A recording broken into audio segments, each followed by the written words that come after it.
just as much. Okay. Seeing the gene run through. I ain't going great. 25. For real? Yeah, for real, I look like him. Let's go for it, man. That's all the hipsters are doing. Is down here. Yeah, I know, and nah.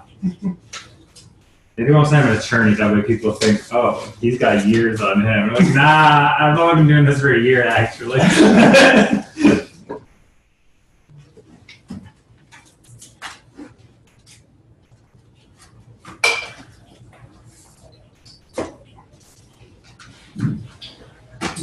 That was nice. I went to LG's. Fancy. Bone-in ribeye. Is LG's good? Yeah, I've it's heard good. bad things about it. So I'm concerned about going there and spending what it costs to go there. Sure. Yeah, I mean. You thought it was good? Well, I mean, I typically think that most places that I go, I can do just as good of a job. Well, yeah. But yeah, it's very, very good. They make a good steak.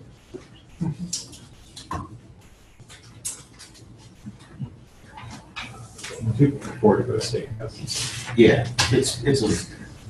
Is there like Asian or just hungry? Yeah, it's my birthday. Alright.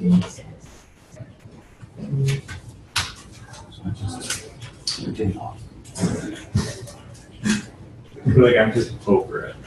New day.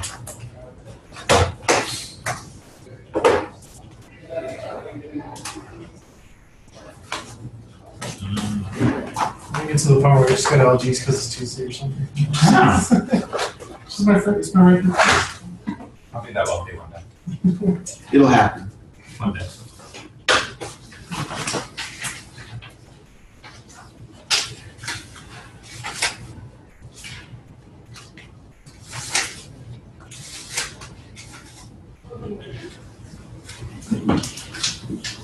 All right. Ready to go? Repeat.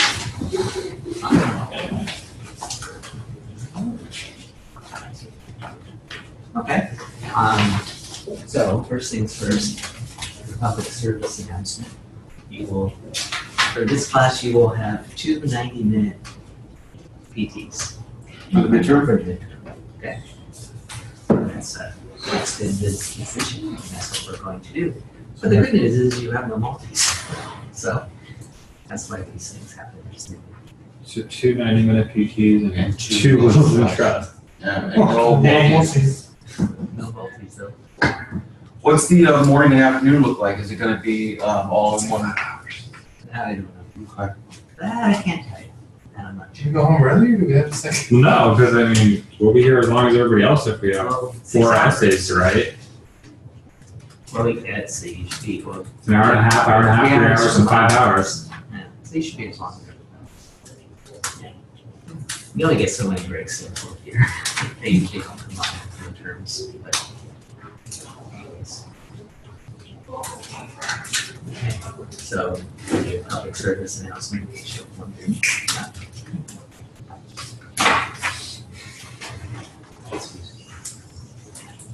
Okay. So, how many of you have seen the last essays on the bar exam? You showed us Yeah, last some of week. you already. Yeah, last week. Good. So, are you gonna take a peek at those? Interesting, huh? They're pretty challenging. We did the Here's the contracts one. contracts one, yeah. So that was pretty interesting. So yeah, I'm looking at them over the weekend, and you know, they're pretty challenging, really. They weren't terribly difficult, they were pretty straightforward. But they're pretty challenging. So I was, you know, not surprised. So we'll see what happens.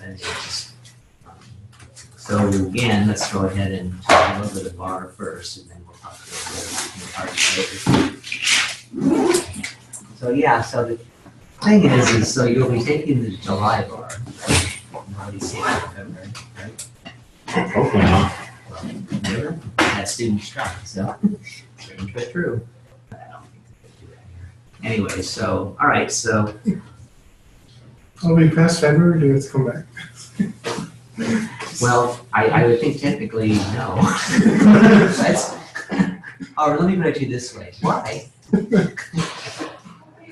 always say.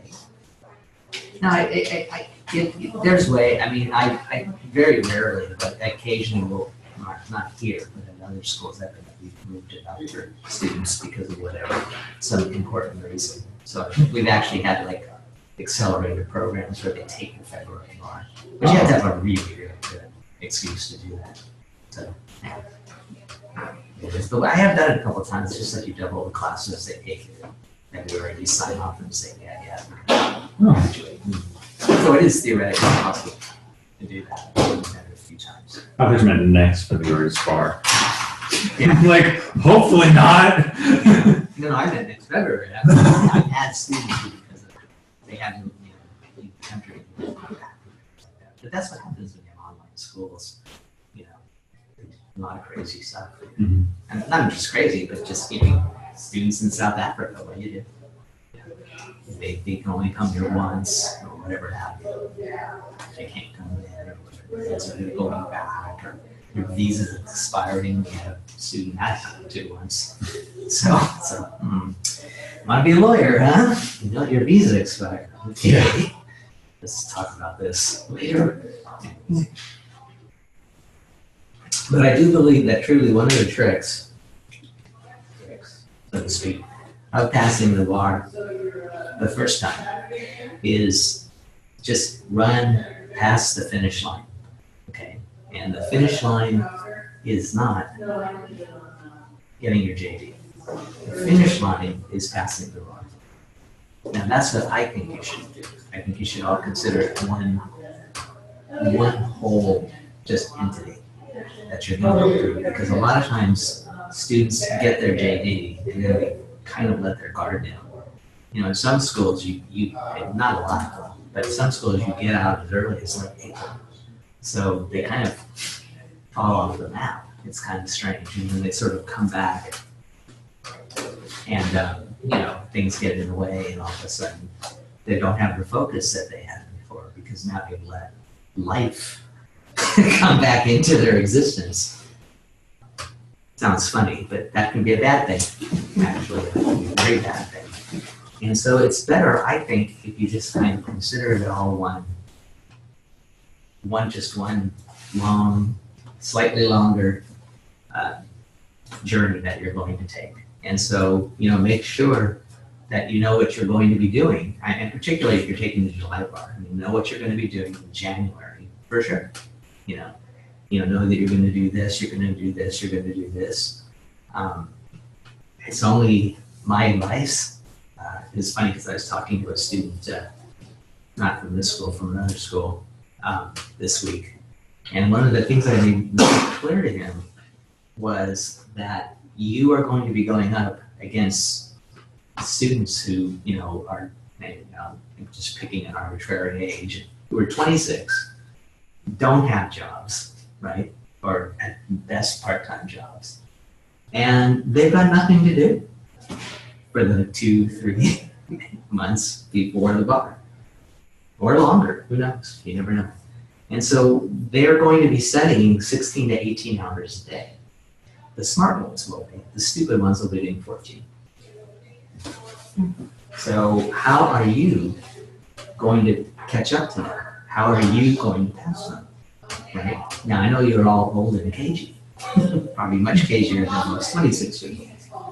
So, but that's only going to get you so far. You'll simply just run out of time.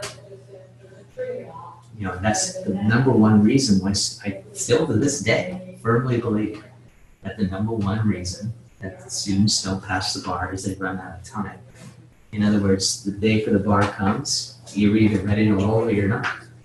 If you had more time, you'd probably pass. You're not admit that. But the problem is you don't. So it's the ones that start later that invariably always have trouble. Lots of trouble. Very, very bright students, but they hear things like, "Whoa, Barbary is only a 2-month program. Let me try this again." Yeah, that's right, but you're going to be dealing with people who are going to be doing 16, 18 hours a day. Okay, and they can stay up and they can do that. They can drink Diet Coke, they can keep going. They can eat jelly donuts at night. All those things that I can't do anymore. I can tell you that much. Much less drink espresso at night, whatever these cats do, right? you know. How are you going to beat them? You know, I mean, I don't, you know, want to turn it into a knife fight, but it's a knife fight. How are you going to knife one of them? You've got to knife one of them, right? I mean, somehow, some way, there's somebody in that room that you need, right? Second and third rib, right? Unlikely. I mean, well, you guys are pretty good. Don't get me wrong, but you know, it's when I think about it, and I say to myself, man, I wouldn't want to go up against a 26-year-old who's doing 18 hours of studying a day for this thing. You know, and you know, when I took the bar, I was 40 years old. So it kind of speaks for itself. You know, and I'm sitting there watching these, you know, at this point, I'm like watching these kids run around, you know, I'm like, you know.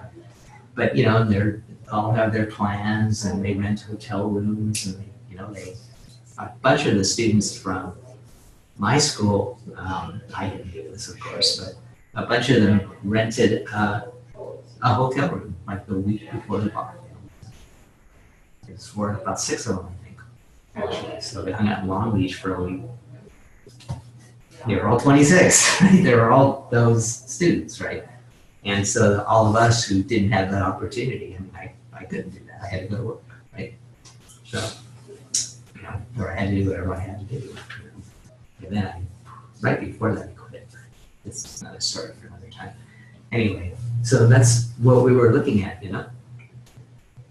And so it helps to frame your thinking, to start thinking about it now, right? I mean, have a plan, you know, figure out what you're going to do. If you can do that, you're going to be much better off because it's just going to go piece to piece to piece to piece to piece, right? If you have a break in there, I'm not saying it's not overcomable or anything. Is that even a word, overcomable? Maybe it is now. Anyways, it's not that you can't, it's just overcome. Never mind. It's not that you can't overcome this as an obstacle, but and it probably doesn't sound like a whole lot to you today, but it throws a lot of students up. Because, you know, here you are in law school, and then imagine magically one day, there's no more class.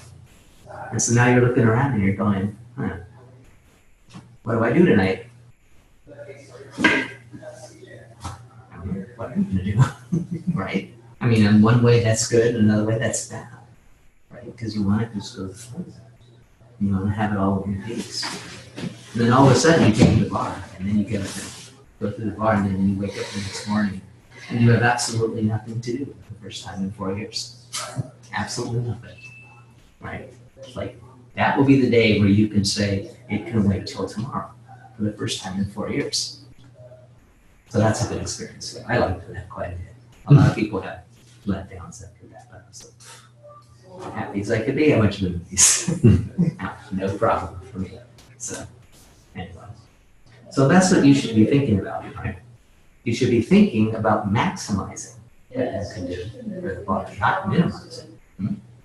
Okay, again, a minimal attitude is going to get you nowhere. It really isn't. Nobody backs into the bar. They really don't. You've got to be very proactive. You've got to be very forward. Right? You've got to be moving. You know, it's going to be you in the long run that's going to beat yourself up silly or not. Nobody else is going to do it for you, right? I don't think. Nobody was going to do it for me, I can tell you that much. You know, nobody forced me to lock myself in a room and work for 14 hours a day or whatever I did. Whatever I could do. Yeah. So, anyway. So that's what I think you should already be thinking about. When you're in your 4th year, you should be thinking about these things, honestly. Another not bad thought, by the way, when you're in your 4th year, and again, it depends on your situation, but let's just assume, for argument's sake, that you pass the bar. That would be nice. Like I said, for you three, there's no option. You're all good pass. It's like, could let the bar know though. Yeah, it's not a problem, really. You know, it used to be, I think, at least people knew my first name. I don't know anybody there. So, you know, I'm afraid everyone's gone. So, anyway. But not too early to also start thinking about, you know, what you're going to do. what are you going to do? You know, are you going to wait until you pass the bar to actually, I mean, I know none of you are going to do this, but you know, you're not going to wait around, wait to see whether you pass or not to actually start looking for, you know, gainful employment, things like that, or whatever you're going to do. Particularly if you're going to come out and be a sole practitioner. You should really start thinking about that right now, what that really means. You know, because that's, being a sole practitioner, that's about 60 to 80 hours a week when you start. It's a lot of hours, because, you know, particularly when you don't really have anyone helping you. Law can be really overwhelming. So you got to be very prepared for that in case you're going to try to go that route. But again, it just depends what your situation is. And you could be slightly different. I mean, that's what I had to do. So, well, I work part-time in the law office and part-time I work for myself and work my way out of it. But it takes a lot of hours. I mean, you're really, you know, one of the funny things about working for yourself is, I mean, perhaps you've already done this, by the way, too. See, I'm used to giving speeches to students like this, and then students who have no clue, you know, they're 20s, you know, 20, fill in the blank, and they have no clue. And it's just like, there will be those days, if you work for yourself, where it's like, if you don't do it, it won't get done, right? And in law, there's no, it doesn't get done. There just isn't, because tomorrow's the hearing, right? And so if you have to stay up 24 hours, you stay up 24 hours. It's just what you do. You just don't sleep that night. And you just get up in the morning and you're cranky and, you know, you just, please, you know, you want to get the tentative, you know, and all that stuff, and away you go. Much less the night before a trial. You know? I mean, nobody, I personally know anyone who expects to sleep in the first year before a trial, but that's just, I didn't my first trial. I was up all night, but I anticipated that, so I'm not going to do it anyway. But that's kind of how it works, you know. So it's that kind of thing. The reason I mention this, among other things, is I was reading an article the other day about business and things of that nature, and how you spend your time is really a much more important thing than people give themselves credit for, particularly when you're looking for a job, whether it's in law or anything else, quite frankly. Because if you think of it as a practical matter, you're probably going to work, probably about, if I had to guess, you're probably going to work, each of you, about 35 years. Reasonable, very reasonable in this day and age. So you're probably going to work about 35 years. Now, there's only so many hours in a day, right? And so discounting Saturdays and Sundays, unless of course you work for yourself, and there are no days off, right? You only have 24 hours a day. You're only going to be awake for 2/3 of that time, right? 8 hours, you figure one way or the other you might get to sleep, right? So that's down to 16 hours. Outside of 16 hours, you're supposed to work 8 hours a day, right? Our modern society. So you're going to do this for 1/3 of your life. And I don't think too many people realize that sometimes. And the reason I mention this is because really it's a great move that you went to law school too. See, that's one of the things I like to, you know, let students know. It's like you're just giving yourself so many more opportunities than the average person gives themselves, right? I mean, lawyers can go anywhere. Lawyers can do anything. There's no such thing as a business. There's no no such thing as a business. There's no such thing as a community. There's no such thing as you fill in the blank that doesn't need a good lawyer. Mm-hmm. Okay? Forget it when people say to you, you know, California doesn't need any more lawyers. That's not true. I'm telling you that's not true. Okay? You're just gonna have to believe me. We don't need any more bad lawyers. Okay, that's true. I think that's a true statement. But on the other hand, we don't need any more bad plumbers. We don't need any more bad construction workers. We don't need any bad, right? Just like anything else, right? You know, it'll amaze you because when you're a lawyer, I mean, I I don't know why this still to this day amazes me. But, you know, everyone thinks, you know, you're a paragon of the truth. And you might be, which is fine. I mean, you know, my opinion, you should be a truthful person. I don't have any particular problem with that. But why do lawyers have a higher standard of proof than plumbers? I mean, shouldn't plumbers be truthful and honest? Why are we giving them a pass? Much less presidents at this point. But why is this so? Why do we carry this burden? But you will, just so you know. You know, for whatever reason, people will think, and hopefully will be true, that you are paragons of justice. You'll get that sooner or later, you know, somewhere, somehow. Of course, on the other side, you have things thrown at you. You might actually even have to death once or twice in your life. So, who knows? But I'm just saying. But this is a good thing to think about, and it's a good thing to think about now, right? I mean, don't wait till you get out. It really doesn't make a lot of sense. And I'm sure that you've thought about this, right? I'm sure all of you thought about it all the time right now, because all students do. But now you're getting close to where, you know, you might want to really think about it. You really make some connections. You might really try to, you know, write down your plan. You know what I'm saying? I mean, really write down. How much time do you want to spend? How much time do you want to spend? Seriously. Write down how much money a year do you want to make. Write these down. Make them solid goals for yourself. There's no reason not to. In fact, if you're going to start your own business, and some of you will, I don't know if any of you in this room will, but some people will. Mike did. Mike Gaylor, he started his own business. I don't know if he did this or not. Not everybody does, but I mean, I wrote out a business plan. I said, okay, well, I want to do this, this, and this. And then I looked up and I said, well, how am I going to do that? How do all businesses do it, right? They get a business plan and they figure out, you know, it's not enough just to pull the oil out of the ground. How are you going to get it to the refiner? How are you going to get it to the gas station? How are you going to get it to the consumer? You know, these are all things you have to figure out. Even if it's, I'm going to go work for so-and-so. All right.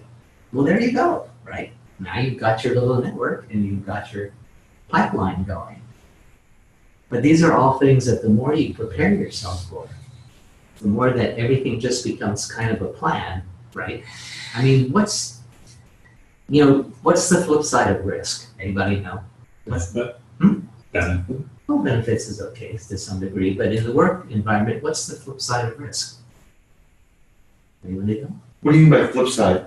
The exact opposite. The exact opposite? Yeah, of risk would be what? There's only one thing you can actually do. Doing nothing. I mean, the opposite of risk is doing nothing. I'll go for that. That's an interesting one. But there's actually only one thing that you can do in business to reduce risk.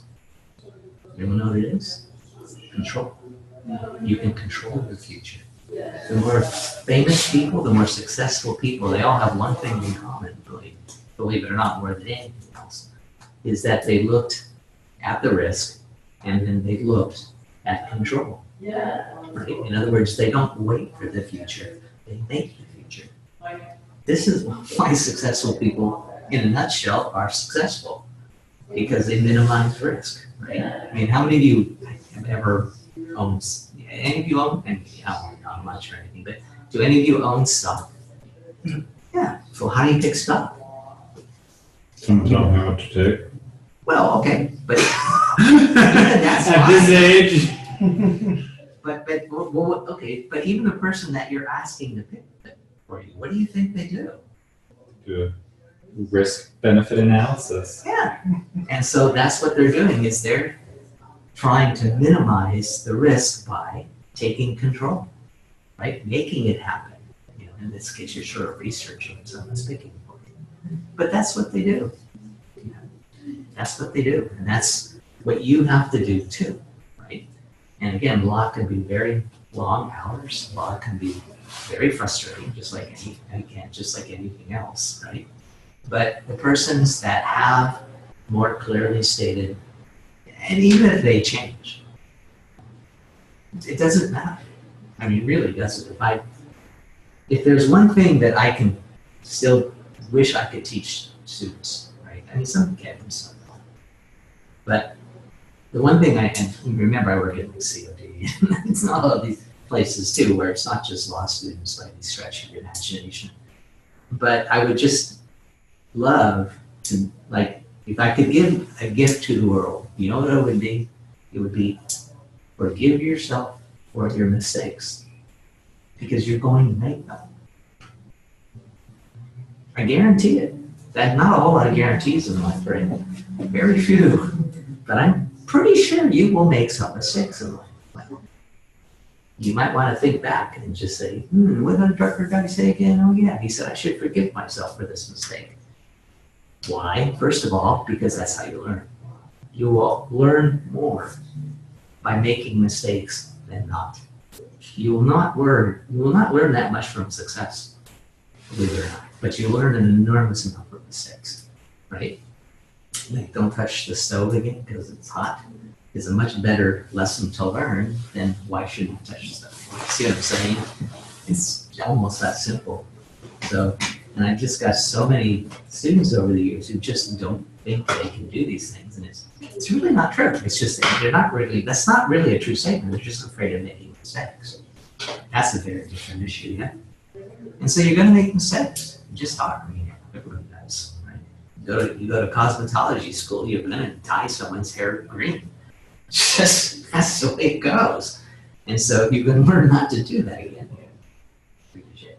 So that's the thing. And the other thing, which also is a corollary to that, is that the other thing you want to do is you want to be able, one of the other secrets of success, by the way, and again, this is all just common sense. You know, you can go buy a gazillion self-help books. This is all they're telling you. Keep trying to do it right over and over and over. That's really what they're telling you. But the one other thing you might take from some of these books is don't make the same mistakes over and over, right? Because that's what the definition of insanity, expecting a different outcome from the same process. And secondly, don't be afraid to change your plans. Right? You should always be flexible in some way, right? Always be flexible. Yeah, it's funny, I haven't given, there's a speech that I gave, I think I gave part of it the first year, you guys weren't here for our first commencement. Were you guys here for that? You were here for that.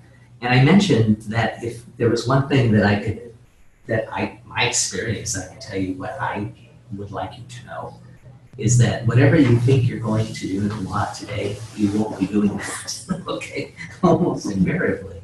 You know, you're going to want to go where you're going to change. The environment's going to change. The needs of the community are going to change. Everything is going to keep moving forward. You know, more thing. It's just the way it is. You can resist change all day long, but change is going to go on around you all day long. And if you're willing to be open to the opportunities that come to you, you're going to be much, much better off. Okay. Now, you just are. I mean, look, I was a truancy problem back in high school. That's how much I hated school. I knew the principal by first name. Yeah, her name was Helen. So there, and she knew me by my first name because I had high reading scores. Did you go to UCLA straight out of high school? No, I went to Northridge. And then I went to Santa Monica College. So one year, and then I went to UCLA. Yeah, I sort of looked around. So yeah, I started as a ready for this. It's kind of funny because everything's kind of circular in a bizarre way. I started as a political science major, left political science, came back as an art major after figuring out what I wanted to do, and then applied to law school, which I would have been 100 times better off if I political science major. There you go. Anyways, but you know, I was open to whatever I could do, right? And so that's what I think about law in particular. You know, it's that it's a great move because you're making a lot of opportunity for yourself. But the problem is that a lot of persons, and again, I'm not blaming you, we all seem like fine, upstanding, you know, citizens and everything. They don't take advantage of things that come to them. You know, I mean, seriously, if you knew my history of the school, You know, I mean, I told UCLA, never call me again as long as I live. I'm not giving you a penny. In North and Laverne, that place could burn down for all I care. I hated that school. Couldn't stand it. Anyways. And then I became a dean of the law school and 300 students. So you never know. You just never know. So that's what I do. So I'm kind of in education. So I couldn't possibly told you that when I started law school. There's no way. I had no ambition whatsoever in this field whatsoever. Did I ever tell you the story how I started teaching? Did I tell you that one? No. I was working in a law office and Well, your teacher told you to cover their class one night, right? And she said, if you don't do it, you're fired. Yeah. Because I didn't want to do it. And then I told you the rest of the story, which was at the end of the semester, they called me and they said, you know, the students really liked you. Do you want a job here? And I'm like, I'm not taking my boss's job, am I? And they're like, well. I'm like, oh, great, this is all. But we know that teaching here, so it wasn't a big deal. So it was a little dicey for a couple of hours. Of course, I said yes. Oh, there you go. Don't ever ask me to teach your class again. See what happens? And that's how I am. I mean, really, kicking and screaming. You know, best non-decision I ever made. You know what I'm saying? So, because I was a lawyer. I could be a teacher. I hate school. Okay. I look back now and I'm like, that's the deal. So, fourth year, right? This is the time when you should be starting. Believe it or not, you should really, and you have this some degree, so I don't think you're sitting around oblivious to you're not oblivious to the train that's coming. Okay, it's coming, right? That's a pretty good idea about that. But you know, again, try to think about the possibilities. You know, you may laugh, but there actually is a part of meaning for telling you all this in this class as well. That's why we're going through so many different writing styles. That's why we're going through so many. That's why you're going through trial prep, right? Because we don't know where you're going to end up. And so the more that we show you, the more that you become aware of, right? The more that you understand is available to you, the better off you are. And there's lots and lots of decisions that you can make. And again, to sort of loop it back and make it all, circular, is if you like being in corporate and you like talking, right, consider being a criminal lawyer, because that's where it's at, right? If you don't like courtrooms in any particular manner, although I do recommend that you at least do one trial. I think every lawyer should do one trial. I think it should be mandatory, if that makes sense at all. Everybody should be willing to do one trial, just because, right? Because then you can say, because whenever I talk to lawyers who never put a toe in the courtroom, I say, well, how do you know you don't like it? Well, I had a parking ticket, I hate it. But I've always been a very firm believer everyone should do at least one trial. And then you can see whether that is something you like or not. But anyways, so you should always try to get into litigation. And again, if you don't like talking a whole lot, and you don't like, but if you don't like talking a whole lot, and you like writing, and you don't mind being in a corporate, right, then get civil lawyer. If you don't like talking, you don't like writing, and you don't like being in corporate, well, you might be able to find a job in the corporate section, believe it or not. You still might be able to become part of a cognitive machine or something, which can be interesting as well. And you're going to do some writing, so to speak. But I'm just saying, maybe you want to use some other skills that you have in that job, whatever that means. But there's so many different opportunities, right? I mean, that just, when you say you're a lawyer, what does that mean? What in the world does that mean? What kind of lawyer? What do you do for a living? I mean, everyone's going to assume you know all about it. No, they're all gonna come to you and say, da da da da da, as if like every doctor under the sun you have, was a sinus doctor. Or like, they'll come to you, oh, my arm hurts, so I don't do arms. Or whatever doctors say, But they're gonna think you know everything. It's amazing. You're an intellectual property lawyer, that means you know patents. No, I'm not an engineer. I know almost nothing about patents. I can do a contract, it's not licensing. I mean, I know how to do a patent, but I'm the last person under the sun who wants to do a patent. I'm not an engineer. You should always get someone who has that background. Anyway, so that's what you should be doing in your fourth year. Is things like that.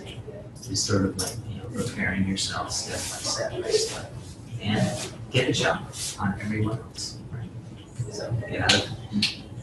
I'm going to take a wild guess and say all three of you will get your GED. Such an optimist, all right? What if I failed my last year at CDTA?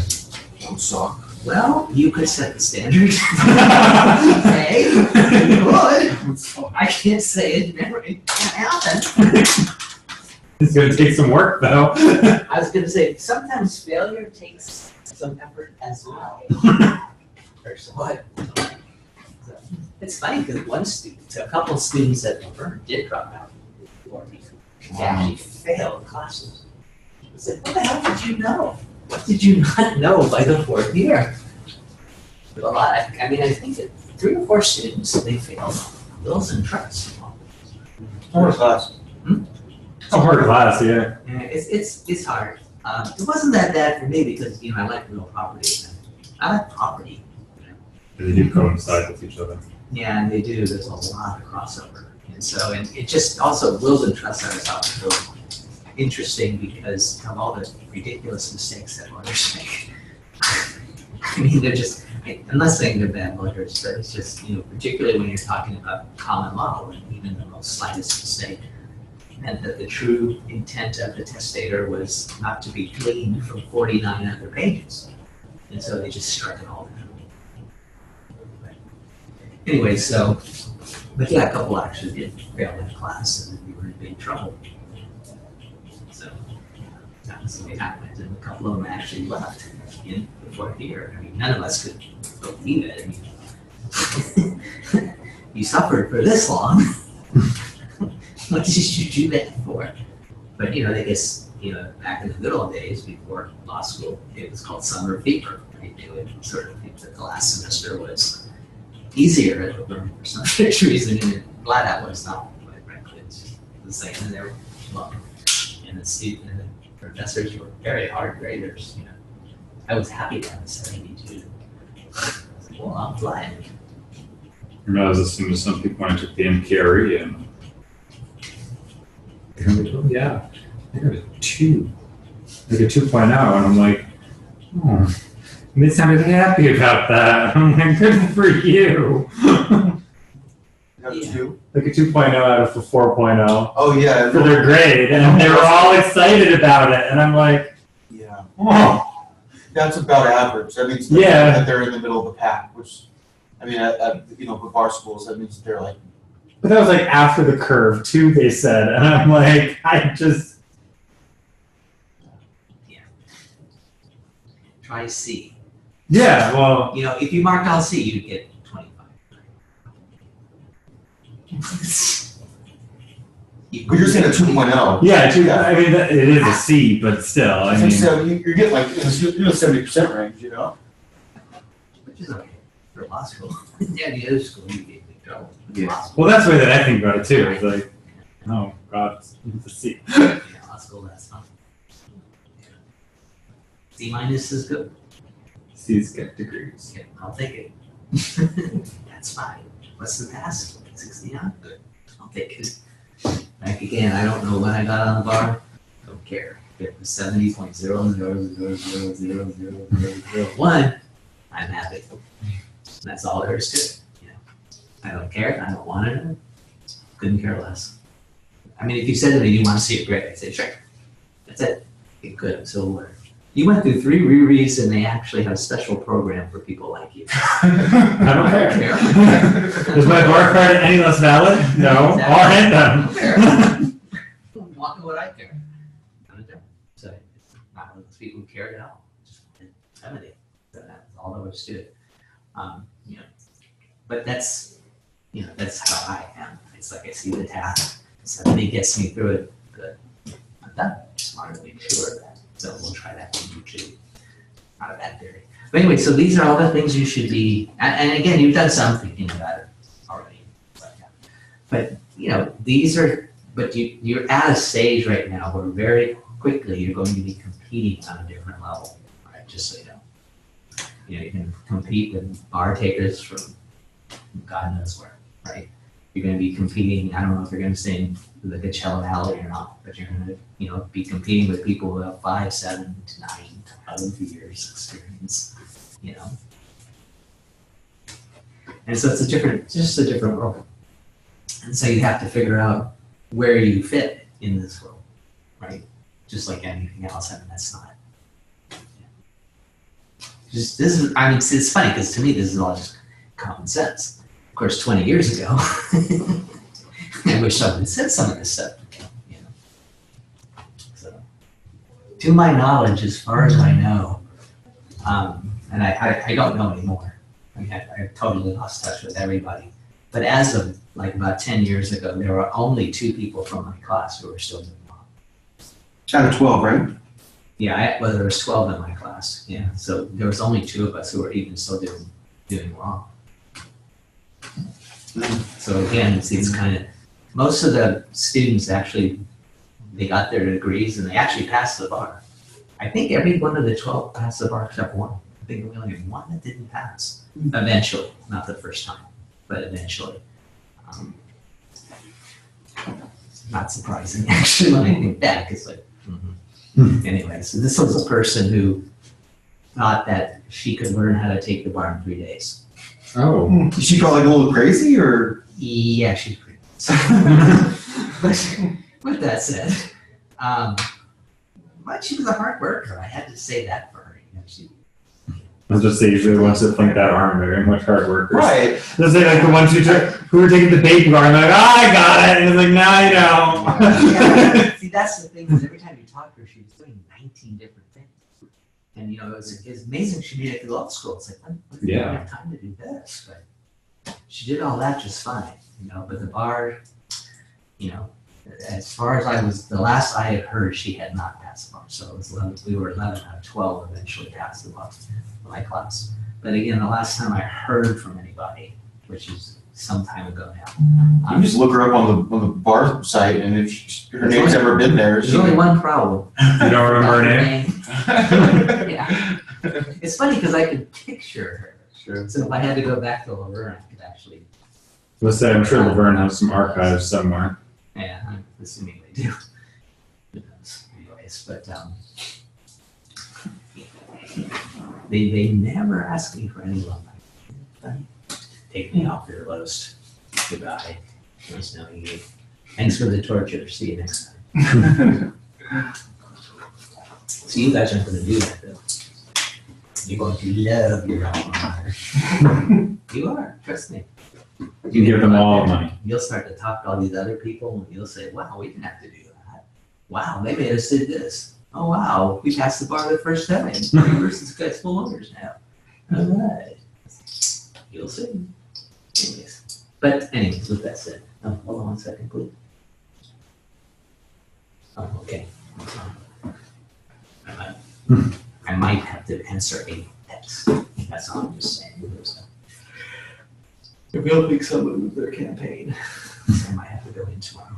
Anyways, with that said, so I'm supposed to contact you. We'll see. Anyways, with that said, so in case you're wondering why I keep looking at my phone, it's not like super emergency, but I just gotta say yes. You're just bored of us, it's okay. Nah, I'm not bored at all, actually. You guys are not boring. That's what I like about this class. Yes, I've had very boring classes with many people in them too, but this doesn't happen to be one of them, so that's a good sign. But so those are all the things that I honestly I think you should be thinking about now. You know, I think that being prepared and comprehending the task that is ahead of you is part of the game. right? There's always going to be some mystery, but the mystery can either be fun or it can be terrifying. You know, I mean, again, that's kind of the way life is. So if I can explain it in any other way. But so, all right. Anyway, so in this class, I think I like this class a lot. Over the years, it's gotten better. You know, first time we taught it was, well, actually, I taught a version of this class in the last school I was in, but it wasn't really as good as this. It's gotten a lot better. And I would even argue that since the first time I taught this class here, which was in 2015, it's gotten a lot better. And it's much more practical because we're going toward practicality. All law schools are going toward practicality. So they're actually required to have some practicality, believe it or not, which was unheard of in my day. There was nothing practical about it at all. When you came out, it was like you were hermetically sealed in a baggie for 4 years. And this law office thing was this thing, you know. I mean, we knew a couple of words, but otherwise, oh man. Talk about really not knowing a whole lot about how things actually work. Whereas here, you can actually learn a lot about how things actually work. Seriously, that's part of the reason it's an interesting school. But you know, but that's another story for another time. Anyway, so that's what I think you should do. Again, try to look at the possibilities that are going to be open to you. Right? I mean, that's why I'm going to guess and say that's why you went to law school, right? I mean, you didn't go because, you know, because it was a good way to spend 4 years and your parents didn't bug you, right?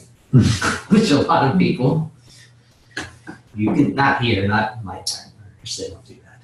But, you know, a lot of students, that's what they do. They kind of hang out for a couple of years. And it's like, okay, well, I guess this law school is as good as any. It's more expensive, but if your parents are willing to put the bill, and so be it. I'm not holding anything against you. I do not believe that will be any of your fate, though. Very rare, you know. Actually, the generic term for nighttime students, also part-time students, is secondary learners. That's actually one of the technical terms for you because you're going toward a second career, not a first, and because you're going back to school, so to speak. Sounds funny, but it's true. And there's different, you know, when you do all these seminars over the years, like I do, you realize there's a huge difference between secondary learners and first-time learners, so to speak. A huge difference in psychology, huge differences in, you know, just the whole thing. And so the secondary students tend to be more career-oriented. They tend to be a little more goal-driven, and they tend to not want to waste their time, which is all good stuff. Yeah. Good about you. So, you know, I congratulate all of you. You get a good choice, I think, anyway. I mean, I will say, for better or for worse, that, you know, I would not, if I had not decided to go back to law school at 36, I would not be here today. I'm really, really sure about that because I'm sitting in the middle of law school. So, I mean, I'm one of those people who can definitely say that, right? About other things. Excuse me. All right. So that's why we're doing what we're doing. Okay. So we good? Right. Again, don't be afraid to ask questions. You know, don't be afraid to, I still say, for whatever it's worth, but, you know, if you ever want to talk to one of our speakers or something, feel free to do so. You know, feel free to tell them that you're in this class and that when we're done, you know, you'd like to show them some samples of your work. You will have some samples to show them. See what we're trying to do in this class? I'm trying to get you out the door first, right? I want you to be there with an advantage, right? It's all about planning ahead. It's all about advantages. Same thing with the bar. You know, it's all about planning ahead. It's all about giving yourself the advantage, right? But I'm telling you though, I'm just warning you, you have a natural disadvantage taking the bar. That's one of the problems being a secondary learner. You have a life. This is not good. This is bad when you have to, you know, study for the bar and things of that nature. Again, you can do what you need to do, right? Right? If any of you have children, you need to take care of them, okay? And I don't want to hear any, can't begin to tell you how some students have drumming their fingers over the years. Like, you have a family. Let's see now. You chose to do that, and now you're mad at me because I won't give you a scholarship. Are you crazy? Get out of my office. That's not a good reason to give you a scholarship. That's crazy. And I've had a couple of students suggest that to me over the years, as dean. They're like, but you did that. It's like, what do you want me to do? I didn't know you gave scholarships. I didn't know you gave, or you're talking about like at your other law school? I was like, I didn't even know you gave scholarships or anything like that. Not here. I wouldn't give them here anyway. That would be someone else you'd have to talk to. But yeah, I'm not in the scholarship department here. No, that's what I was like, But I had to, when I was dean, I had to sign off. And they would come to me because I was the approachable dean. Isn't that shocking? So they all come to me first. And then I can sort of plead their case before the powers that be. So basically how it worked. But if I didn't want to give you a scholarship, you couldn't get me going to the door. So, yeah. So you had to have a pretty good reason. So. Anyway, okay. So that's something you might want to think about. Right? And again, this is not, nothing I have said during this our time and the other time is, if you take any business classes whatsoever, they will tell you in one language or another what I just told you. Okay, if I just broke it down, made it easier, and just smacked it on the end of a law degree for you. But that's what you're going to be doing, right? So, good deal.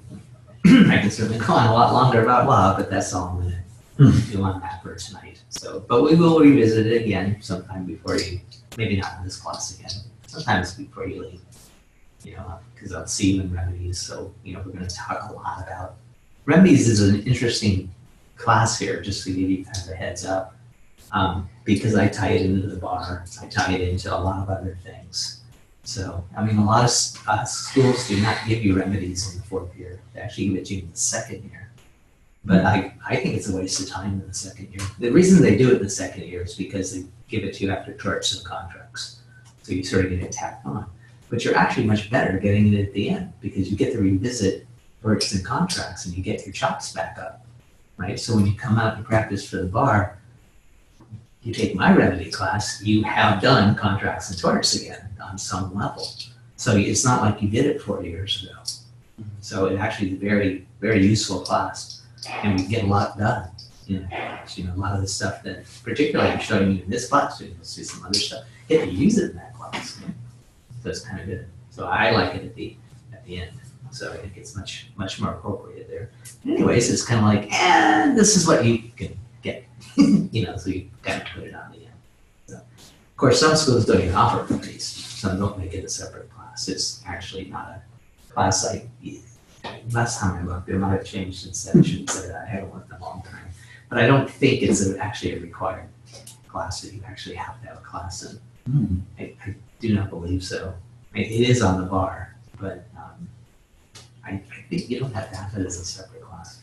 I'd have to look that up, though. You didn't have to before, in the good old days. I don't think you did. But anyway, so we'll do that. So we'll kind of look at this as, your 4th year. Trying to keep, putting this thread for everything, saying, so we'll keep doing that. Yeah. Okay. Let's see. And good timing. Okay, moving on to the next issue of the day. And again, we'll try to do some of this every week, a little bit at least. Right? Let's talk a little bit about the bar, right? Because you're in that space. To me, you're in the space. Okay, you're less than around. To me, you're in this space. You should be thinking about it. You should be doing something. Even if it's just making plans, even if it's just, when am I really going to start? Or fill in any blank, whatever you want to do. But you should be thinking about it during your 4th year. Because you should, it's only my opinion, but you should be able to, well, let me put it to you this way. Doing classes in the baby bar, that's not so easy. That I admit, that's a good trick. That's not easy. But doing your fourth year classes and doing some bar study, I don't think that's a bad idea. And I don't think it's that difficult. I think that you're more savvy now. I think that you could work it out a little bit different. You know, you can, you know how better to manage your time now, whereas back when, I mean, to me, I that's the one thing over the years, whenever I see students who, you know, have to take the baby bar and they have to go through those classes. Wow, I mean, that to me that's a good trick. You know, anyone who does that, you know, you have my, you know, you certainly have my admiration. That to me seems almost overwhelming. You know, I mean, you study for the baby bar and you're doing real property. Oh. Wow, that's pretty good. I think anyway. You know, I don't know. I'm the real property professor. I think the class is pretty hard. So you're not saying anything. That's why I did crap on my midterms my second year. And everybody does. You know, that's the way it goes. I mean, you're not going to be a stellar student and study for the baby bar. You're just not.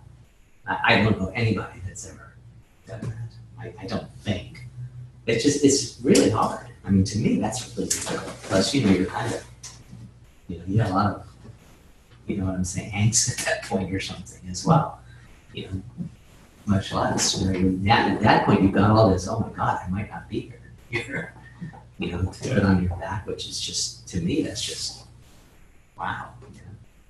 I can't exactly analogize because I didn't have to take the baby bar. School, you didn't have to, but I'd be damned if I was going to. That was in the cards. Anyway, so let's go ahead and talk about the bar though a little bit, right? So we sort of talked about going forward, but let's concentrate a little bit on the bar, right? So because again, this is a performance class, and I sort of am trying to see it all as one piece of the puzzle, right? Sort of making your fourth year as productive as possible. And certainly that has to include something about the bar. It just does, right? Because if you don't pass, you know, you will not be practicing law in California, right? I don't know what you might be doing, but you will not be, you know, practicing law in California. And it's funny because my wife, she watched the Better Call Saul.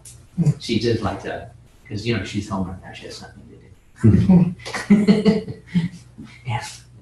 I don't mean that, honey, in case you ever see this. She's got plenty of stuff to do, but she watches Netflix when I'm teaching most of the time. And she just watched it and she was like, I have to see it. She goes, there's several episodes in there that she said, I will just particularly find it, you know, funny. And she said there's a couple about when he was going to an online school in Samoa or something like that, because it was the only school that would take him. She goes, that's going to ring a bell with you. And I'm like, okay, we won't take that any further, but that's highly possible. Anyway, so she's looking at that, and, you know, it's very funny because, you know, she says Samoa, and I said, no, it's Guam, everybody. You know, technically you can take the Guam bar. Did you guys know that? No. Well, we can. Yeah. Even going to an unaccredited law school? You can. Yeah. Oh. I mean, again, I don't have any statistics. This is just all, you know, hearsay and conjecture. But supposedly the easiest bar to pass is the Guam bar. And you can apply to it. And here's the deal though, if you pass the Guam bar, guess what? You can practice federal law. Just like here.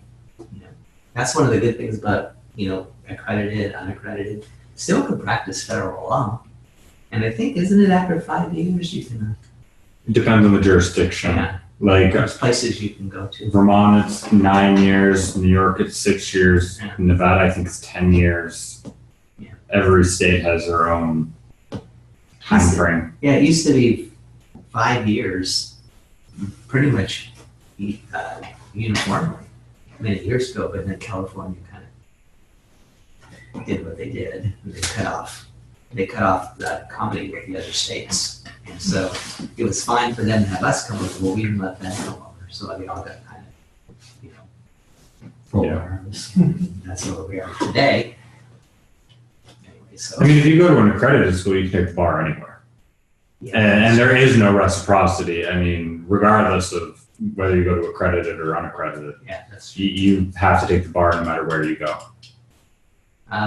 Except Wisconsin because they don't have a bar, but I don't know what the Some states do have reciprocity.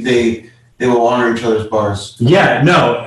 Basically, every No, state with except with California. No, none of them. Oh yeah, all of them except California. Because it has to be a two-way street. In California, Yeah. it's like a dick about it. Yeah. That's what a girl who worked with us, even though she never practiced law in Minnesota, she kept her Minnesota bar card this entire time. That way she'd be like, you have reciprocity with Minnesota, let me in. Yeah, and it works because she kept her bar card up in Minnesota, even though she never practiced law there. They see it as, you had your bar card, you're in good standing, okay, come on over. Cool. Yeah, that's how it used to be. I mean, by the time I came along already, reciprocity was gone. But, you know, they said, nope. Sorry. Yeah. Not for you. But, you know, it's great because supposedly the state that we were mad at was Arizona. That so many of theirs, because we had reciprocity, so many of them were coming to us. And then they kind of forgot that so many of us were going to them. And anyway, so, oh yeah, you're gonna cut us off? Yeah, well, we'll cut you off. That was rocket science, right?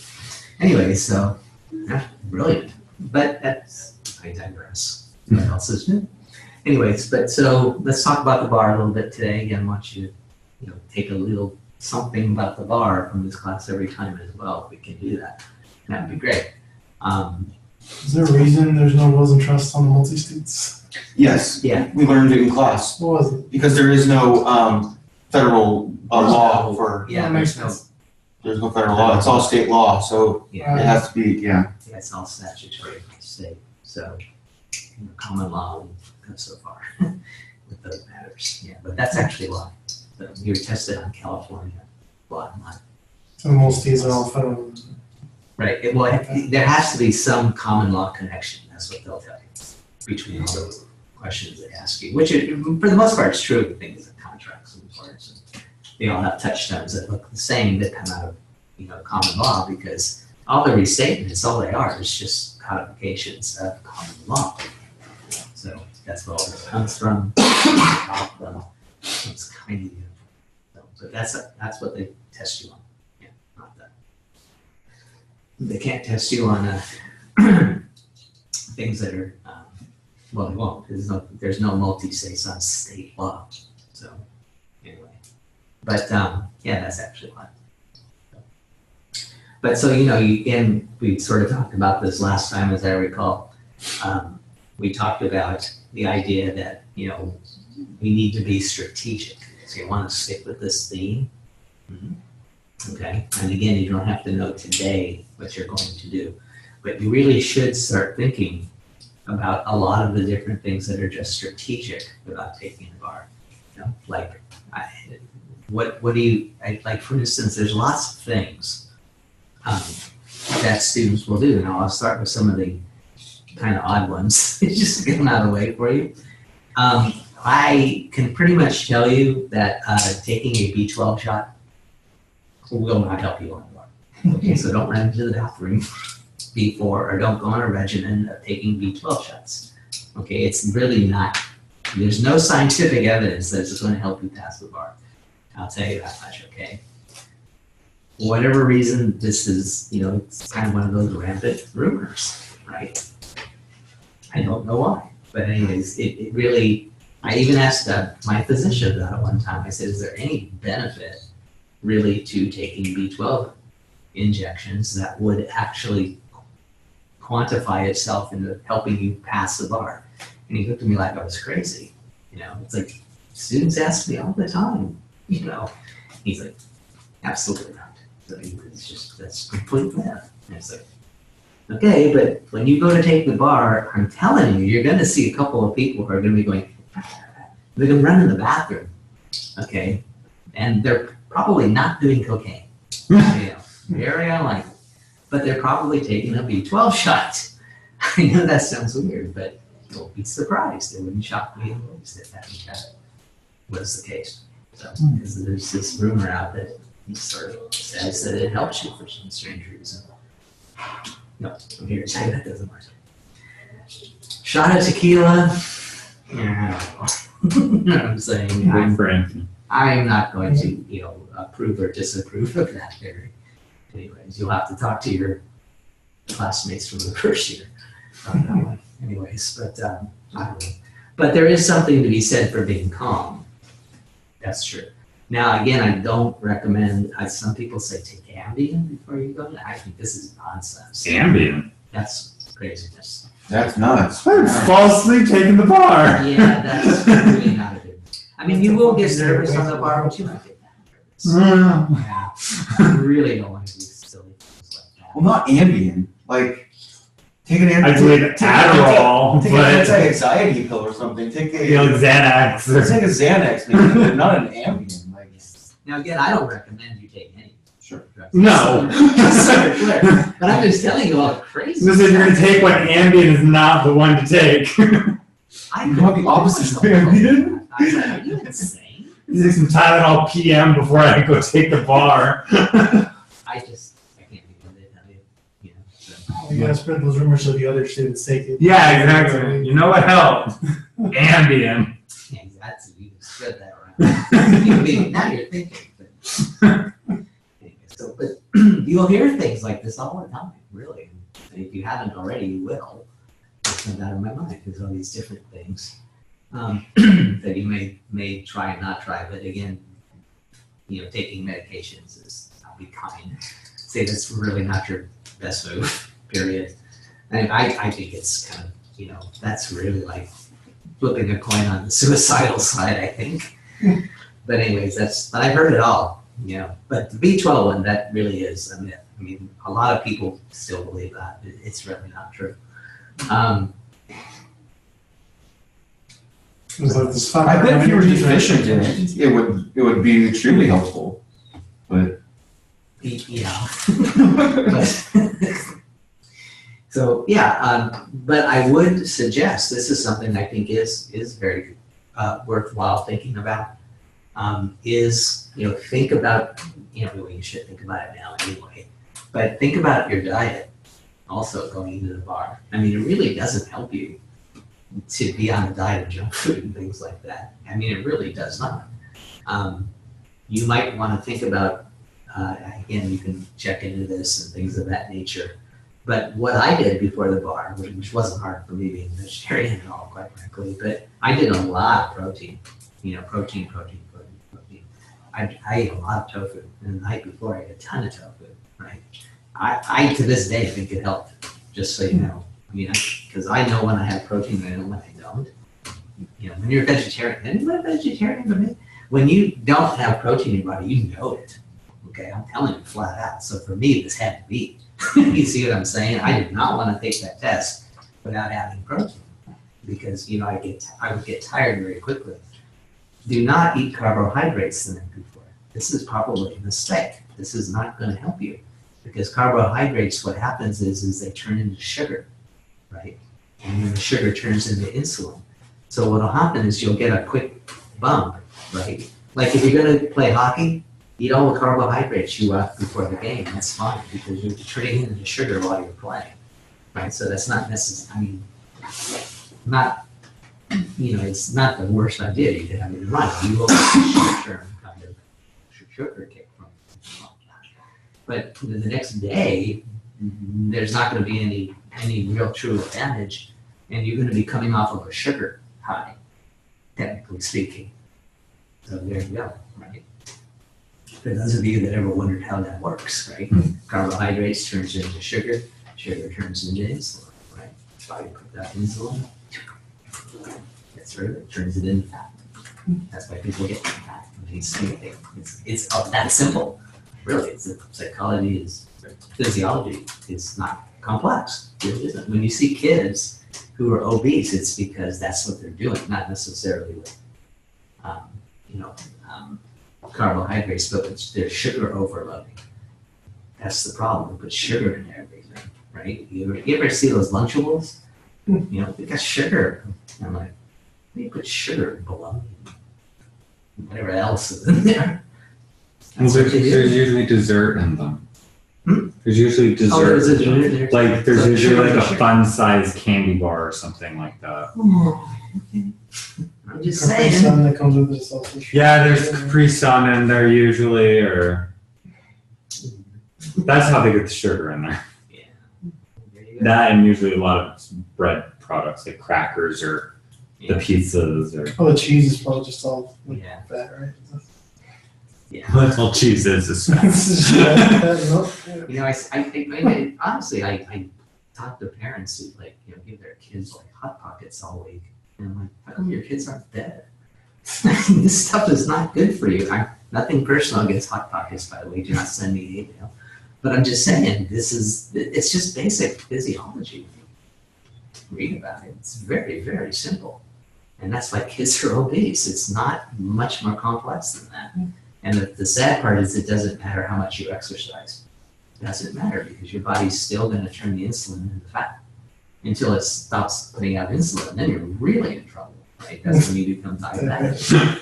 I mean, these are just not complex physiology things. They're just not. You know? Besides, having some extra weight is not the biggest deal in the world, by the way. It's ridiculous on people. You've got to kill yourself. Anyway, so you might think about something like that as well. You might think about looking up, you know, and again, everyone's diet's different. So I can't exactly tell you what to do. You know, I'm a vegetarian, so I don't know anything against protein. You may not need if you eat this, right? You eat a steak and you got more protein. You get 5 times as much protein than you're ever going to need in the next 24 hours. Just so you know, meat is protein overload, basically. So you gotta be a little careful too. But the story for another time. With that said, so you might want to think about, you know, again, how you're going to integrate all of this. Another important thing, which I think is also important, in your 4th year, it's not so bad though, but, you know, make sure that if you have a support group, that they understand what you're doing, right? That you have to pass the bar.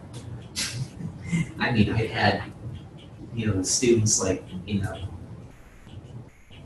they for some strange reason, their support groups, usually their spouse, doesn't understand that you have to pass the bar. I don't think this is a hard concept, that you're not going to come out of law school with a JD and get $150,000 job.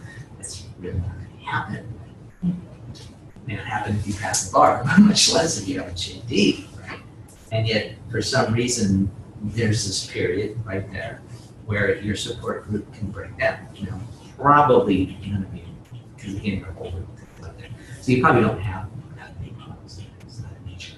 But think about it. You know, again, I don't have to tell you, you know, that your kids are going to be bugging you, you know, the whole thing, right? Although I have to have that conversation, you know, with some people, because actually it's very difficult. It comes out, you know, I don't know, but it's very difficult to try to study at home and have your kids. Apparently they don't buy the bar thing. How shocking. And so they always want daddy's or mommy's attention. So You're at home, therefore you're not doing anything. Well, you live to serve them, apparently, so and they have no problem with that. So there you go. Now it becomes a problem when your spouse thinks the kids are all of a sudden. You see how things just spiral. There's also many instances where I know many of these. This is not unusual at all. You only get to take the bar once. Then it's back to work. Oh, I've heard that one many times. Well, you know, you went to law school, you should be able to pass the bar. Can't tell you, I've never heard that one. So, you might want to think about that. On the other hand, if you're taking the bar 28 times, it kind of becomes a lifestyle. I'm not sure how much you put up with that, but again, it's just, it is what it is, right? It's my dream to be a lawyer. You need a dream. 10 times? I don't know. I mean, I don't think any of you are going to suffer that fate. I wouldn't allow myself to suffer that fate. Well, yeah. No. After time at 4, I'm like, all right. Well, just think about how disappointed I would be. You have to think about that. When you take the bar, just think how disappointed I will be if you don't pass. Think about that. Huh? How disappointed I will be. Oh yeah, there's that. Let's be blunt. But that's the thing is, you might want to think about this. Just again, looking ahead and just getting yourself into a position. Again, you want to put yourself in the best position to pass the bar, not the worst. And again, it sounds so simple when we say it here, but God, thinking back about the students I've had, it's just, well, of course they failed the bar. They had no confidence. When I think about it, because their environment just wasn't conducive to it. Most students who fail the first year, and not a lot, I shouldn't say most, but a lot of students fail the first year because they just don't have this support group. They just don't. And, it's enough to go to law school. And then all of a sudden you've got someone harassing you. Again, good and indifferent, on both sides of the coin, that's for sure. But that's never ceases to amaze me. So again, you want to put yourself in the best position, whatever that means. If you're one of those people that studies like while you lie on the beach and out, yes. I have no problem with that. It's whatever is conducive to you, where the other people have to lock themselves in a room, other people have to, they'll go and they'll rent a hotel room, just to have a place to go or have a place to go. All sorts of stuff. I know people who built their bunker, for the bar. They take a spare room and all of a sudden it's the bar room, right? I've seen lots of different things, and it's whatever is conducive to you. You know what I'm saying? I know I'm not trying to say be selfish, but I'm saying be selfish. You really got to do this, and but you can, in your selfishness, you can feel very confident that you're doing the right thing. You see what I'm saying? You will help yourself by doing this. By helping yourself, you will help your family. By helping your family, you will help the community. Is that not so? So it's a good selfishness. Now again, don't do what you need to do, right? You gotta do something, right? I have no problem with that.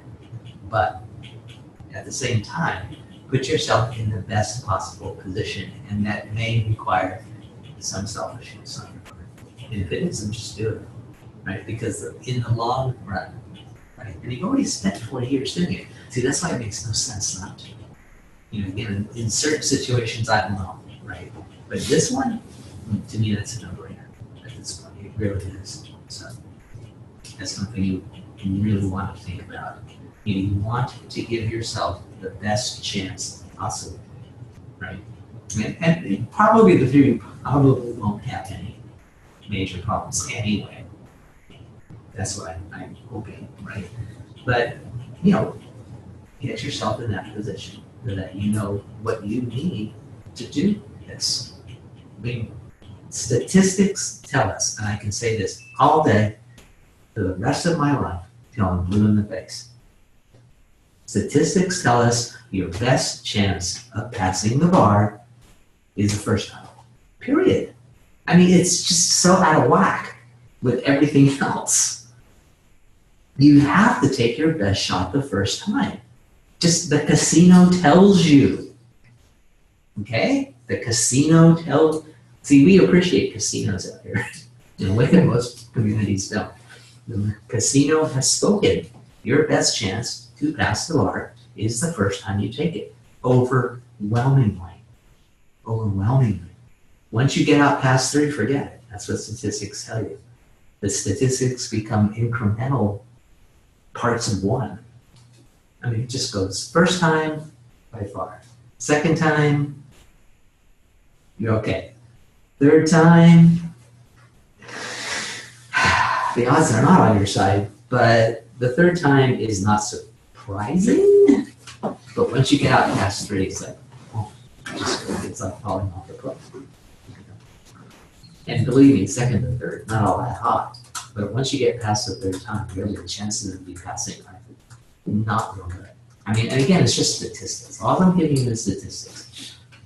I know a guy, I've told you this before, he's taken the bar 5 times. He passed on the 6th attempt, and he's making more money than I'm ever going to make in my lifetime. Okay, so that's not what it's about, right? But I'm just saying, statistics tell us the best shot you have is the first time. And again, I don't think statistics tell you this, but common sense tells you go from here to here to here. String it all together.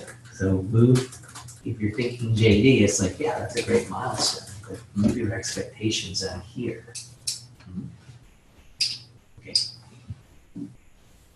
Again, there's never anything wrong with having a 1-year plan, a 2-year plan, a 5-year plan, a 10-year plan, and a 25-year plan. All businesses have those, and so think of yourself as a business sometimes. Again, take control.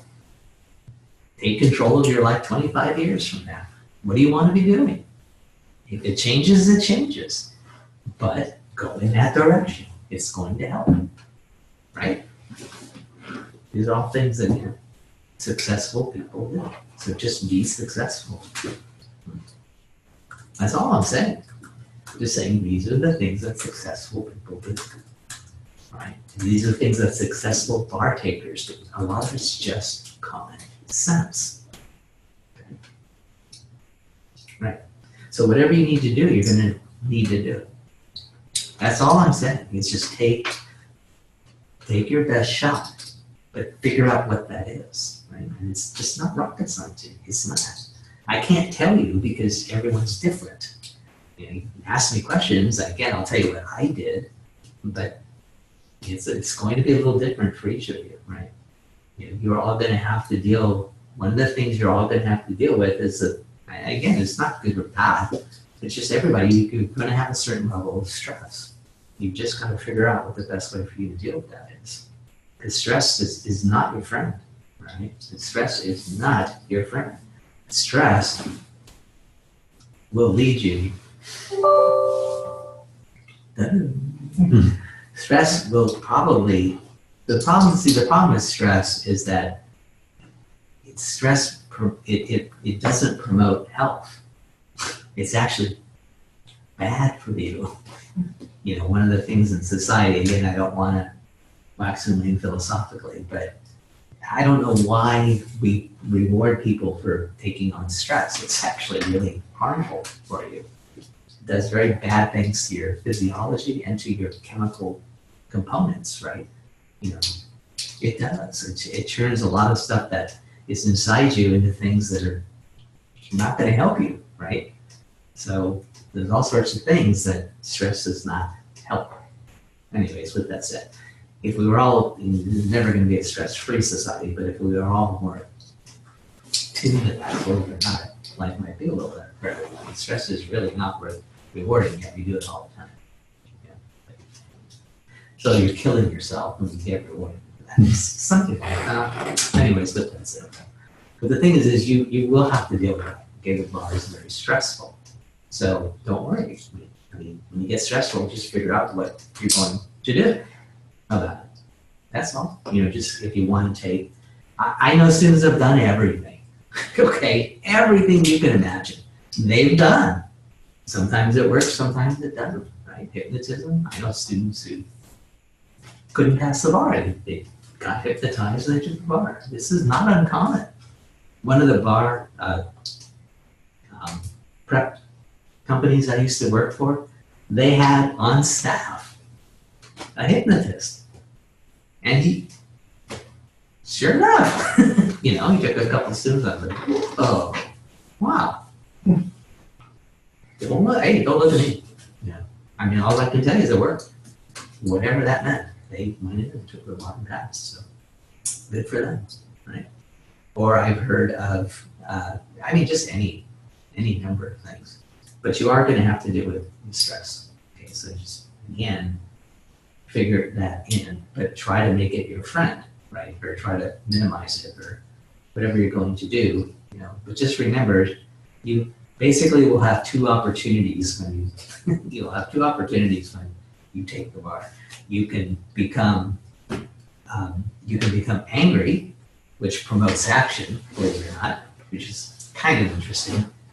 Or you could become depressed, and that promotes what? Inaction. So you have to think about that. So you got to be able to, get through it. I tell you truly, nobody backs into the bar. I'll still be around haunting you at that point about that. What are you doing? What are you doing? What are you doing? I mean, over and over and over again. Because you got to be proactive. You got to be forward. You got to have the right attitude. You got to know you can pass before you even sit down in that chair. It's not good enough. No, you're going to pass on Tuesday. You have to know you're going to pass on Monday. There's nothing you're going to do Monday that's going to change, and you will not overperform on Tuesday. As a matter of fact, if you're going in thinking that you're going to overperform, then you'll be fine. Guess what? That's foolish. That's super foolish. Because all you're going to do is stress yourself out. All you're going to do is you're going to try to build up adrenaline. Adrenaline does not promote clear thinking. It promotes cloudiness, and you're dead. Was what? Cloudiness of thought. It does not produce clear thinking. This is nonsense. So don't do that. It's the one who's prepared. Imagine getting into a plane and saying, yeah, I know half the dials here. I'll figure out the other half when I'm up in the air. That's what it's like when you're not prepared to take the bar. It's that bad. Now, how in God's name are you going to land that plane? You see, that makes no sense. When I say it that way, everyone goes, oh, you're right. Then why do so many students go to the guillotine? I'll land it. I just may not survive the landing. Well, you'll hit the ground sooner. Yes, I agree. Good point. You will. It's a destination one way, right? Yeah, eventually I'll get to the ground. Yeah. I just may not survive You'll it. hit the ground, or the ground will hit you. So I do agree with that one. But seriously, I mean, that's the one that just kills me and students over that. It's like, oh man, that just makes no sense whatsoever. This is not like going to undergrad school, right? No. You don't just write everything you know and howdy do B+. It doesn't work that way. It doesn't work that way here, quite frankly. How many times do we say, don't write that? How dare you? You are insulting me with this paper. What is wrong with you, comrade? And you how many times in undergrad did they tell you overwrote a paper? How funny. Let me tell you the history of the Greek people. I was used to underwrite my papers in undergrad. I didn't have to write papers. I went to UCLA. They had the overwrite theory. You wrote everything you knew. I was there. I was told I underwrote a paper and it was 74 pages long. That's true. I know it doesn't really matter what the question is. Yeah, it's pretty much. Give me Byzantine history. Yeah. Yeah. Oh, It's pretty much, history. Okay, well, it started in Greece. Words from there. Start from before Jesus' birth and at least get to like 2016. Well, or as I like to use the future hammer theory, we are an old race. We existed 2 weeks before the Big Bang. Old race. Yes, indeed. That would be the Babylonians, by the way, for you fans. Futurama, the Babylonians? Yeah, that little nibbler is like Yes. Babylonian. And so they existed 2 weeks before the Big Bang. Well, they said it different, I realize, but when the Big Bang happened, our race was already like 2 weeks old. Yeah, it's very funny. Sometimes that show is really funny, I have to say. I have a question for you. What do you think is really the best bar prep course? Because, everybody says bar prep, but the thing is, though, is that everybody took Princeton Review, but you can go to like a SAT camp at like Stanford, and it's many times better. Yeah. I mean, you're actually like spending a lot more money. Oh, yeah. But you can do that, and it's not like Princeton Review. You know what I mean? It's like those guys always get high scores, right? Do they have like that for the bar? Well, Is there a better system?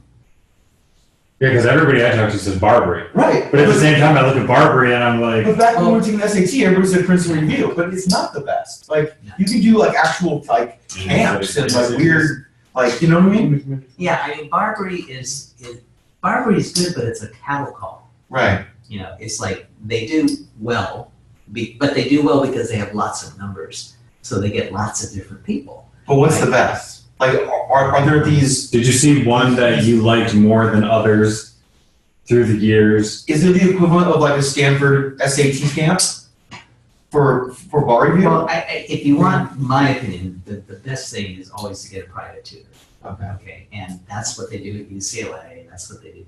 See, whenever UCLA runs it's not that complex because let's say that you have to keep your 75% pass rate, right, to stay in the ADA, and UCLA Law School has a bad habit of dipping below that for some strange reason.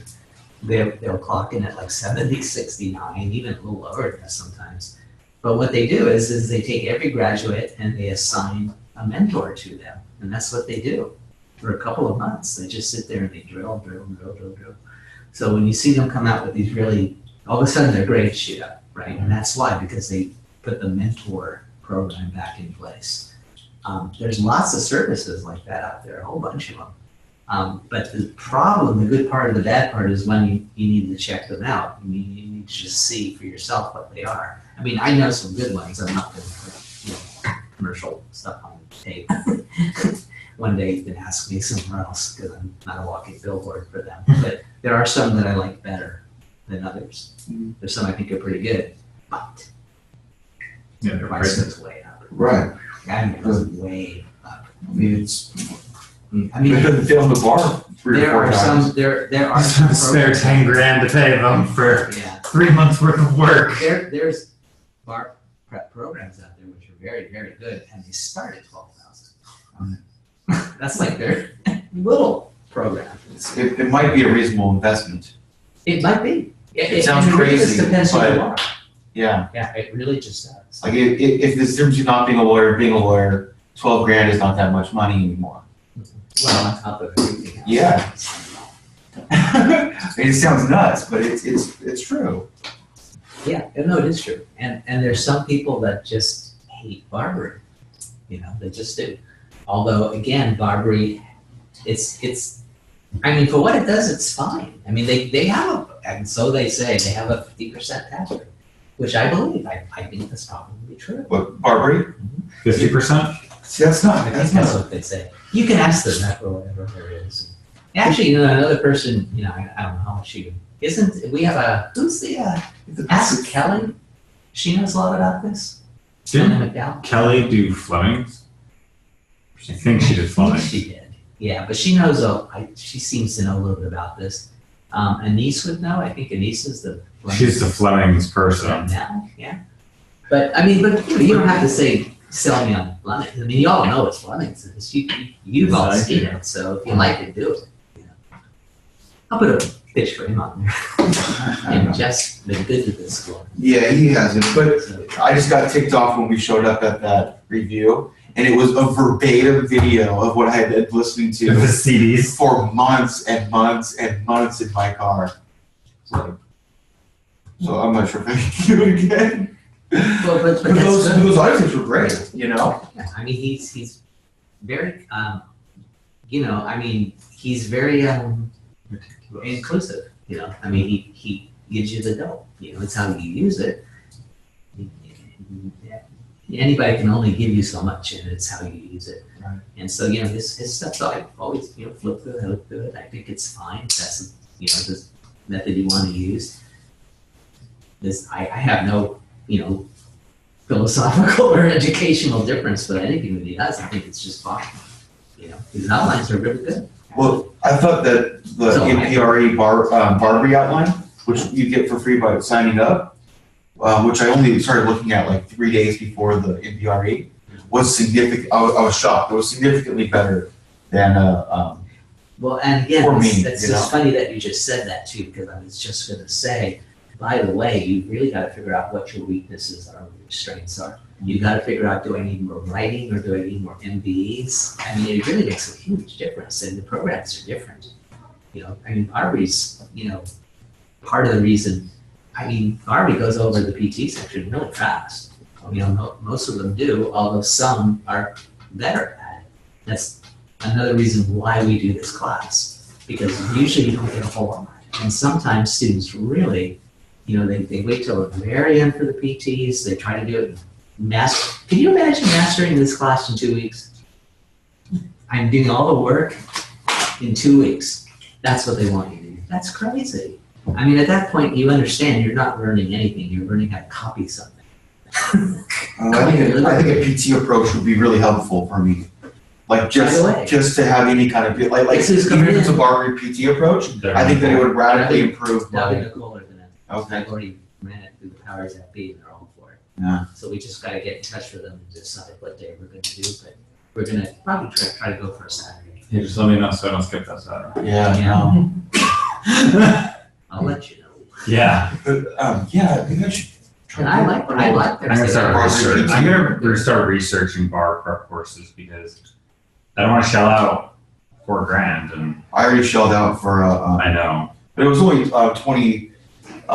27 plus 2 more hundred for the books. That's not bad. But that was an early decision kind of thing. But yeah, so I'm gonna make my decision by Christmas. I figure Christmas roundabout is when the early decision type thing's gonna end. I actually think it's like November or something. Is it really? Don't tell me that. It's on the special ones. Again, that's It jumps up almost like $1,200 between the early decision and. oh, if you're going to do Barbie, do it early because plus you get all the materials now. So Well, I was just gonna wait until I That's got nice. either my Christmas bonus or tax returns. But if it ends in November, I They don't know have that's gonna choice. go up $1,200 because you're gonna have your Christmas bonus. Right, so it jumps up, yeah, $1,100. When? Shoot. Does it say? Christmas bonus time. why is everybody?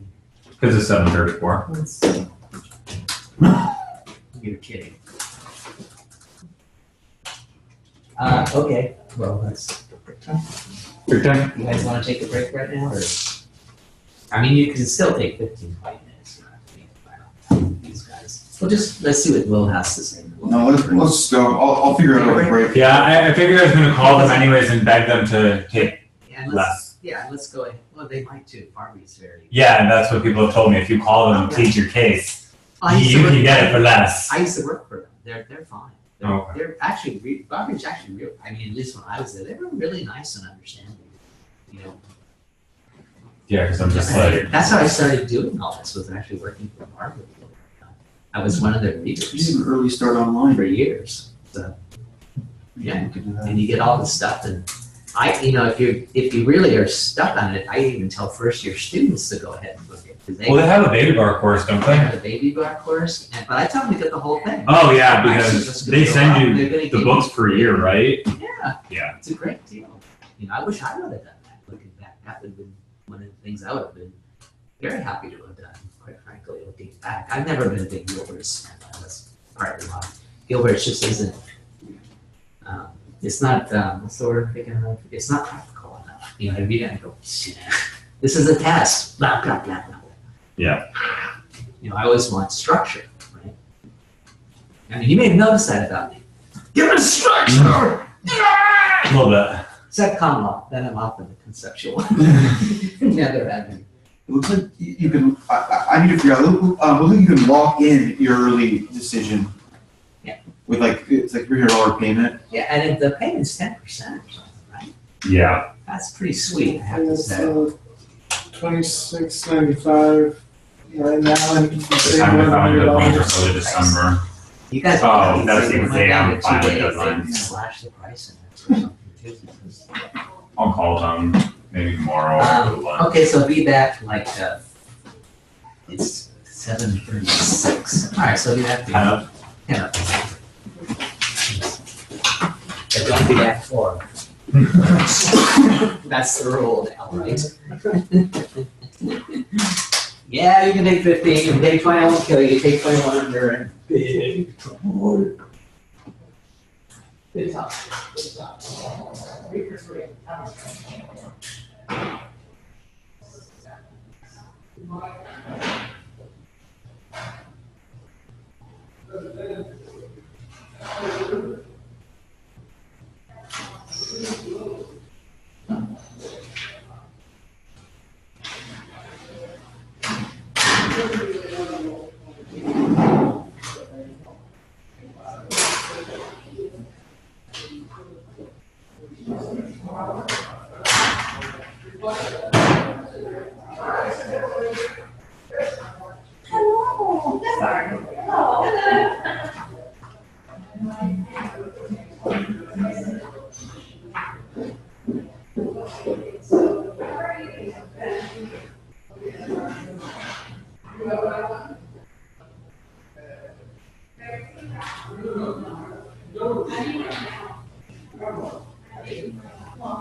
That's pretty good, thank you.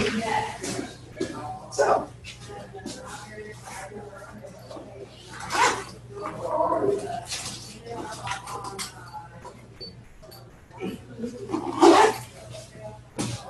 So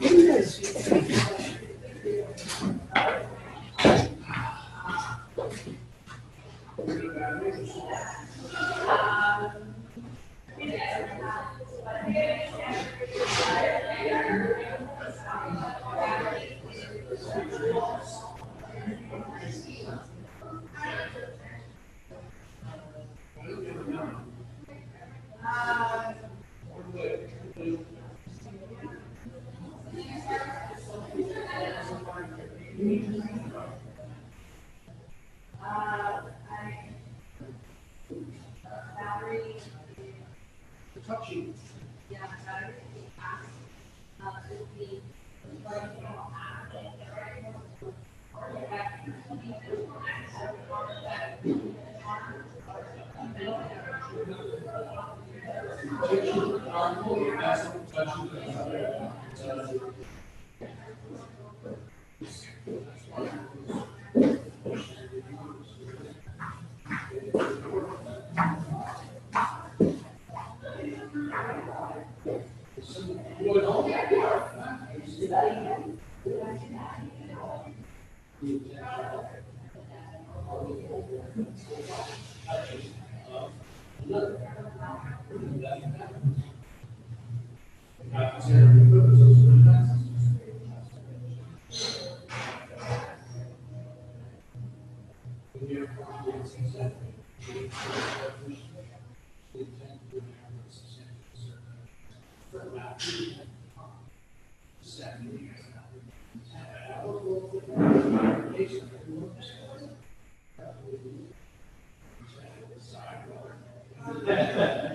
I think it was me.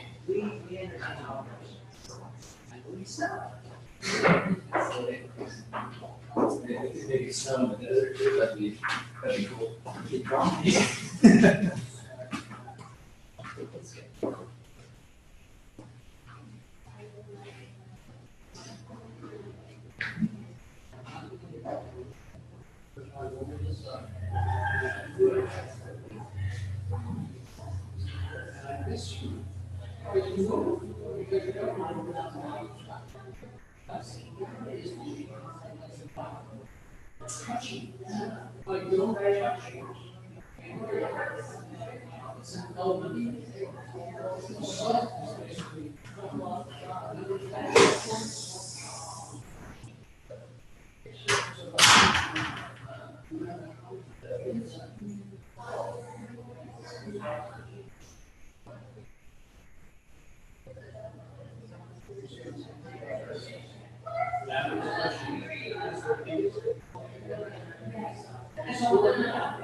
Adults, what?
Well, for an extra $1,000, you can get a $500 gift card back for some reason. $5, Yeah, because you spend like $6,000. right? And the second bar is then, of course, within 2 years, if you fail, so it's like failing insurance. So I would think they want you to come back, so they probably try to tell you, so you come back financially. Second bar exam, of course, for 50. I caught Will looking in the mirror at the stalls and I told him to stop so you wouldn't feel uncomfortable going to the bathroom anymore. I'm never going back in. Dude, seriously, like I was washing my hands, I could see the whole dude's like action happening. I was like, okay, no, this is a. I don't have any help for CJ. Am I in trouble for? No. Is that the pride parade? If you're gonna march with the school.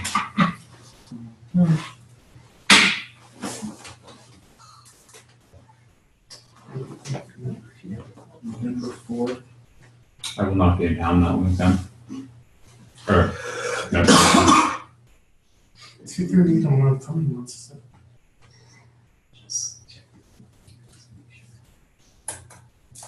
to the budget for this. 11 months. I'll be paying this off after.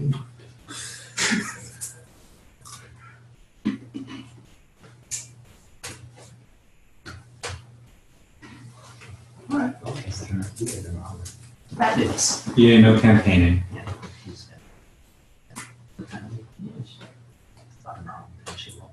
Okay, good.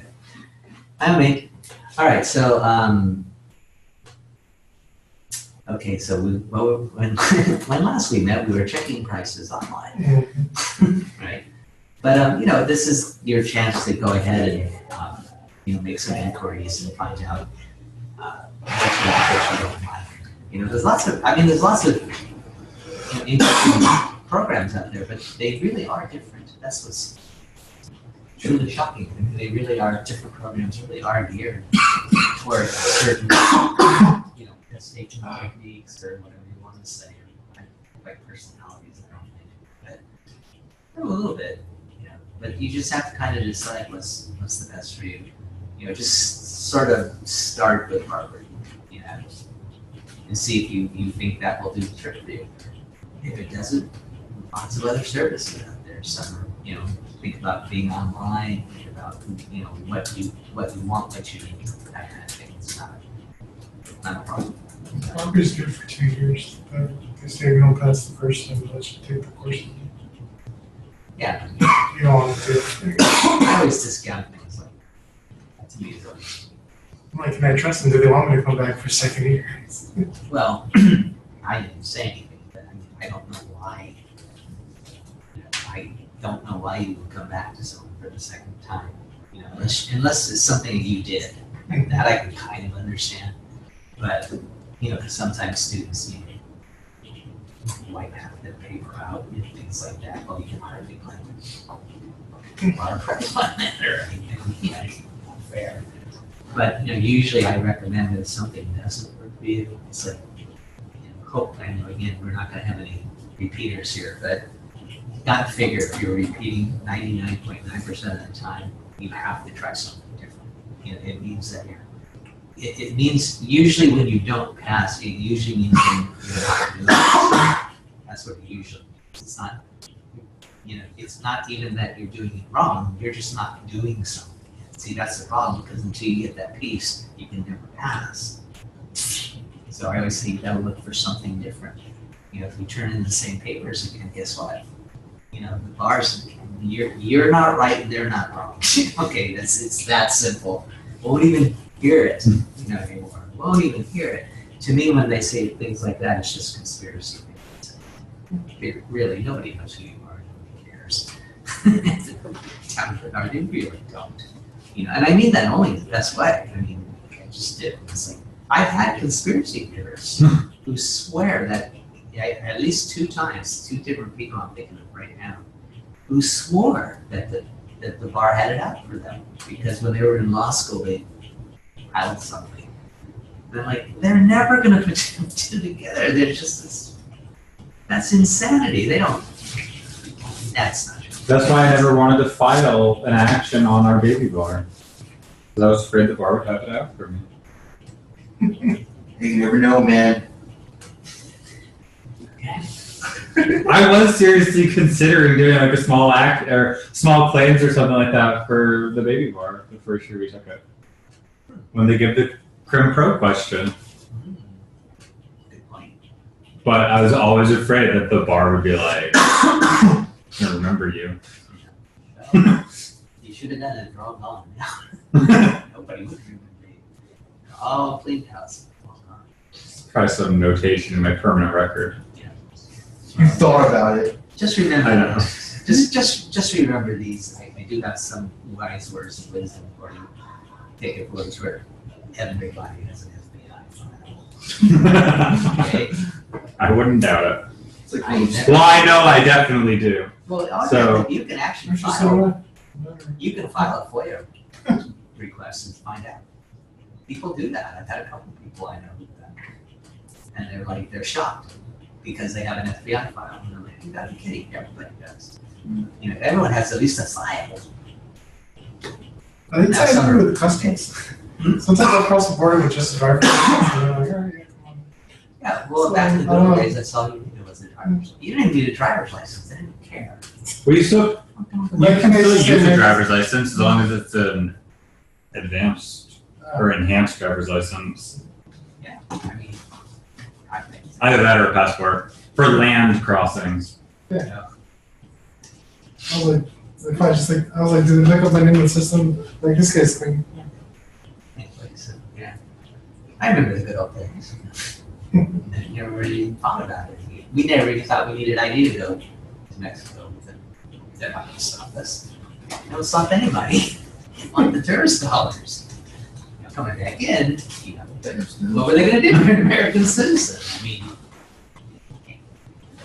look, it didn't happen. Anyway, so, all right.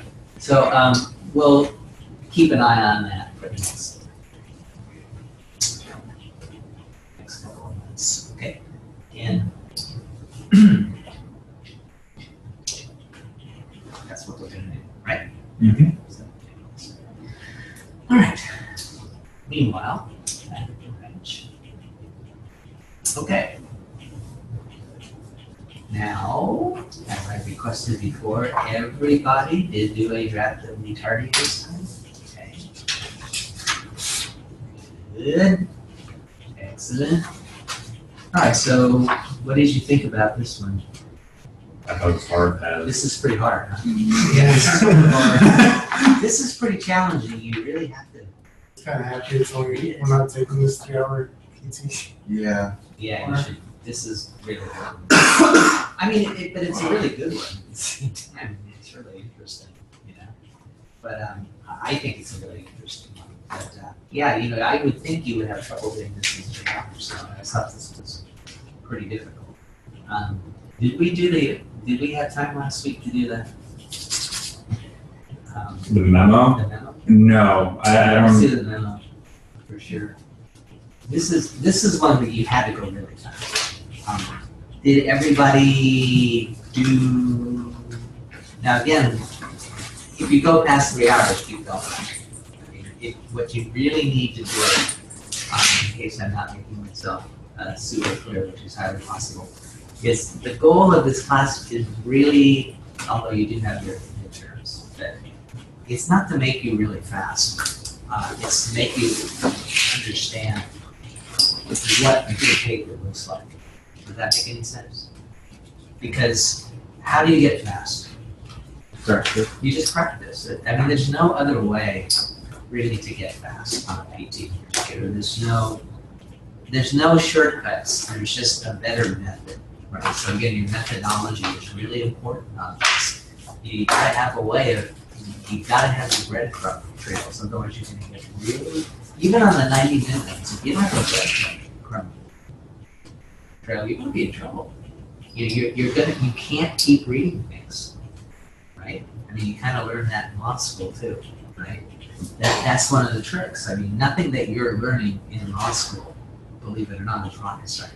It's just not. It's not on the same level. It's not supposed to be, right? I mean, everyone has to be able to have some understanding of the law at some level.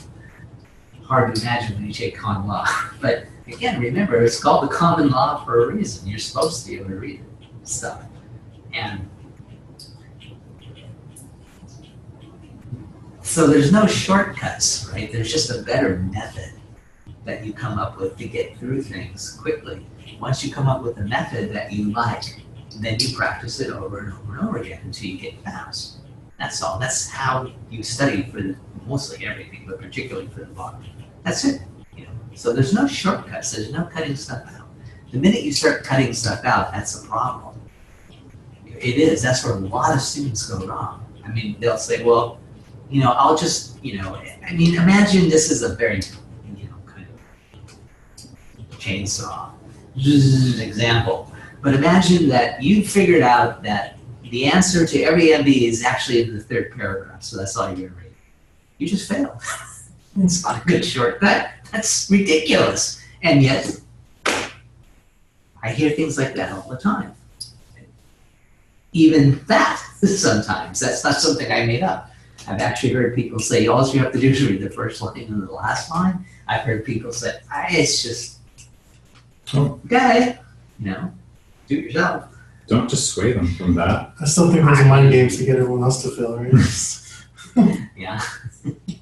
So, but I mean, you hear all sorts of things. And what I always think in the back of my mind is, really, for the bar, there are really no shortcuts. It's do or do not, right? It's just yoga logic, right? There is no try. And the persons that pass are the ones that aren't the best law students. Not any of that stuff. It's complete nonsense. It's the ones that come up with the best, most inclusive methodology of handling this standardized test, and then they practice it over and over and over again until they get the result that they want in the time they want. Is that not so? That's what it is. And anyone who tries to convince you otherwise, that person don't go to law. Okay, it's just a lot of work. There's no shortcuts. There's no magic, you know, do this, do that. And it just doesn't exist. I've heard it over and over and over through all the years. Doesn't matter. You're always going to, whatever somebody comes up with, whatever you come up with, you're going to have to practice it over and over and over, right? And again, you've got to be ready. You have to be ready to pass the bar on Monday, not Tuesday. Okay, that's the other, again, biggest mistakes that I know, is this idea that somehow you're going to grow a brain on Tuesday. I just, Anyways, I mean, again, maybe in undergrad, Not so much. maybe, yeah. But for the bar, forget it. It's a standardized test by a government agency. Get used to it. You know, it's gonna be whatever it is, but it's not gonna be like that. Right? So that's what you're gonna have to do. And so again, it's not cutting things out. It's not, although you have to learn to ignore some stuff. That's true, right? I mean, that's just common sense. You have to say, yeah, that doesn't help me. But that's what you do when you go to law school. You learn relevant versus irrelevant facts. Okay, I mean, I think we can feel pretty good about teaching you that. Okay, I think we do our best. Okay, that's all I can tell you. This is relevant, this is irrelevant. We do the best we can, right? This is the legal issue, that's just somebody waxing and waning philosophically, right? About why they hurt and they want money and it has nothing to do with the legal case. Probably should see a psychiatrist. That's, quite frankly, my opinion sometimes, but that's how it works.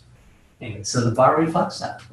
There really are no real shortcuts. There's just how savvy you are, how much you appreciate strategy. That, to me, that's it. The bar is really just a strategic. You should appreciate it. You're a football fan. It's about strategy. It's about the midfield. We know that. He who controls the midfield wins the game. There's no doubt, unless you're Ronaldo and circles around from time to time. But other than this weird lone striker thing, right? It's he who controls the midfield. And people just don't get that. You can't win by seating, you know what I'm saying. You can't win by seating the midfield. There's no, you're gonna be in trouble all day. All day. You're always gonna be on that side. You're never gonna win. Anyways, bar very similar. It's about control, again, making everything kind of circular for you tonight. It's about controlling the environment. It's about taking the test and shaking it till it doesn't move anymore. But that takes a lot of work, though. Don't be fooled. The bar's not easy. It's just not. Okay. I mean, I only know of one person, who said the bar was easy, who actually passed. I know lots who said it was easy to fail. I only know one. She's my ex sister-in-law. So she thought it was easy and she passed. I said, anyway, she's an ex-family brother. The only person I know with that person, I didn't think it was that hard. Okay. I thought it was pretty hard. Okay.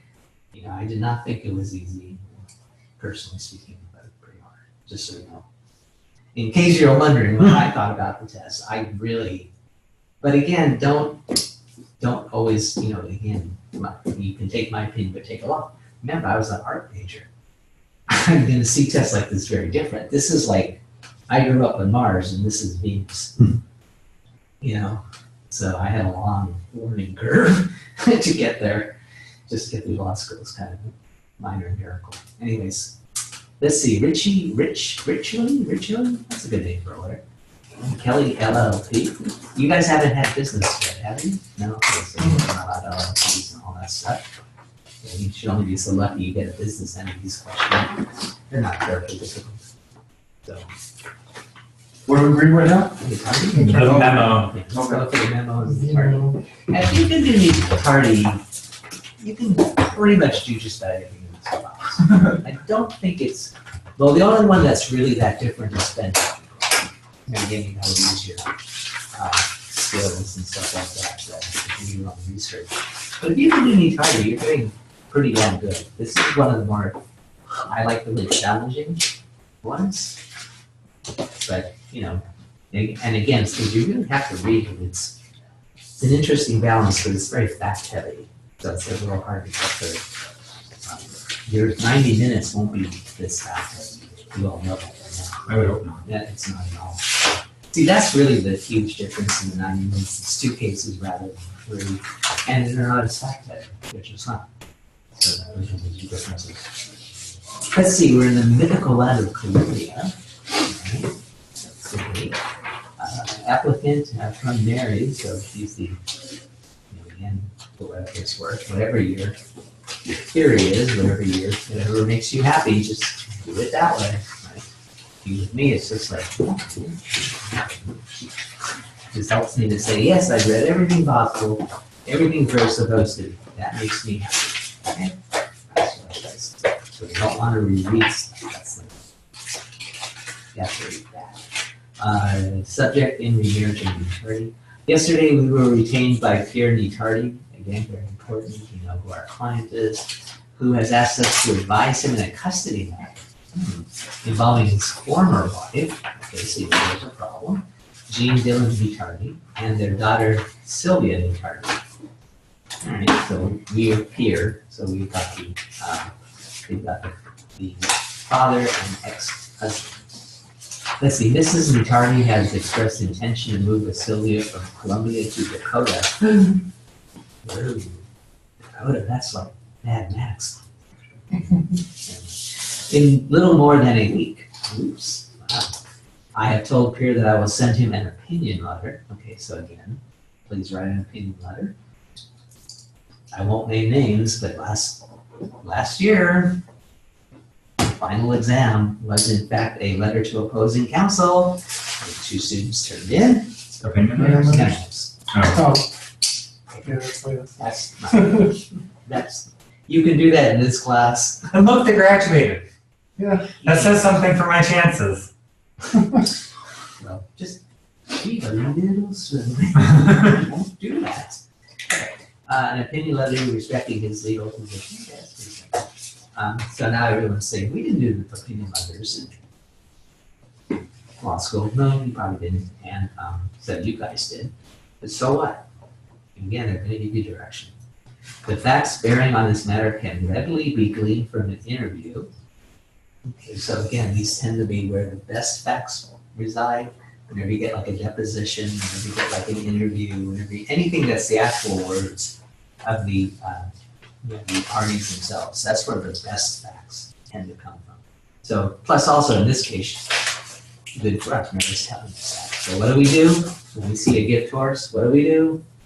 We don't punch it, we take, don't let the gift horse in that, right?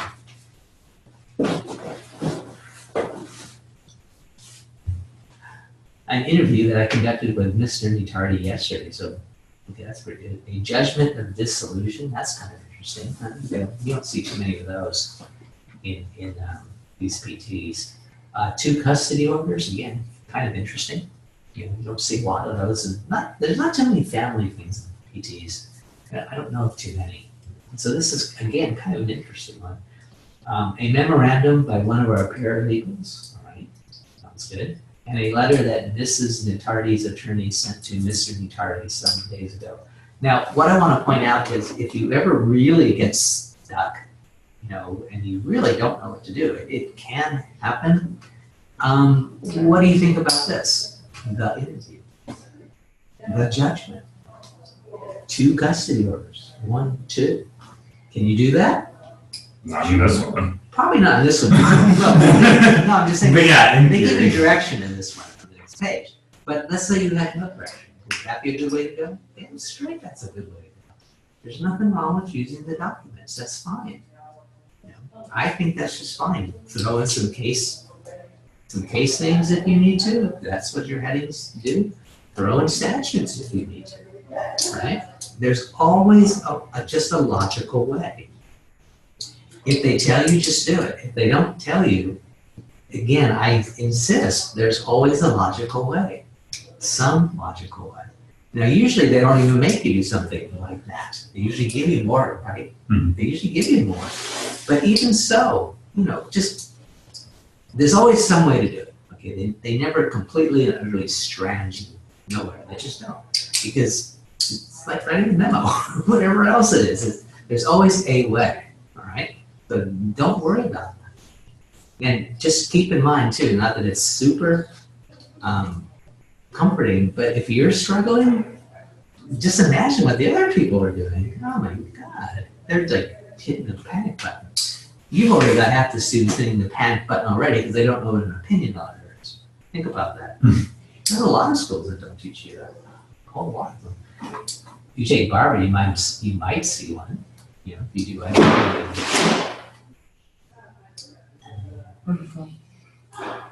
Okay. Okay. And a letter. The letter. Okay, from Mrs. Nitardi's attorney, so that be critical, of course. Please prepare for my signature and opinion letter to Mr. Nitardi in accordance with the firm's, okay, so firm's guidelines, we know we're gonna flip the page. All right, so here we go, memoranda. All attorneys, the executive committee, find opinion letter guidelines. Pretty straightforward stuff, I think, yeah. Often the firm's attorney must prepare an opinion letter to communicate its views to a client. Everyone caught that, right? Again, tone, pretty important in these. If you wrote it like a memo, you'd probably pass anyway. But try to be, more objective. Try to think about, I'm writing this for a client. So it's just, you don't have to be as, and don't be mean. Don't have a mean tone. That sounds weird, but try to be, objective. Be nice to the client. Yeah, exactly. Be nice to your client. Don't sit there.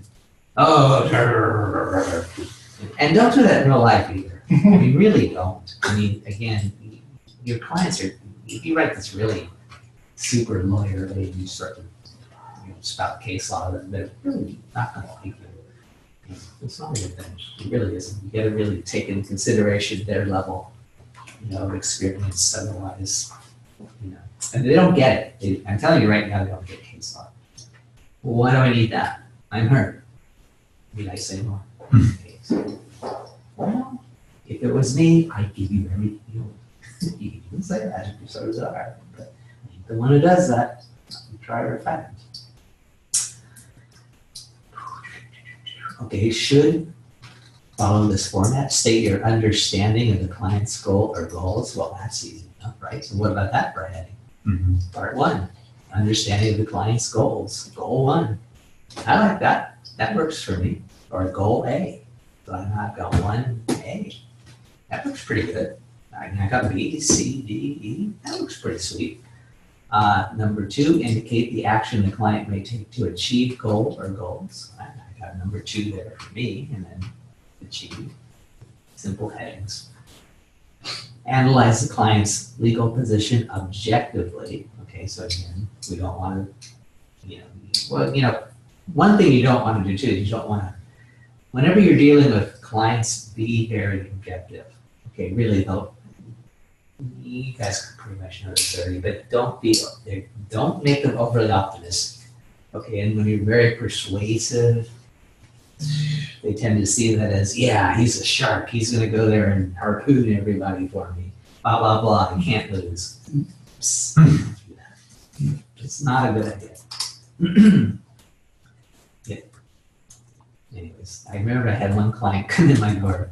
Well, one potential client. And she said, I'm looking for a real shark. And I said, this ain't an aquarium, lady. So she walked out. Just remember these words, you will make your practice by the clients you get rid of, by the ones you take. Trust me on that one. There's a lawyer saying, trust me, but trust me on that one.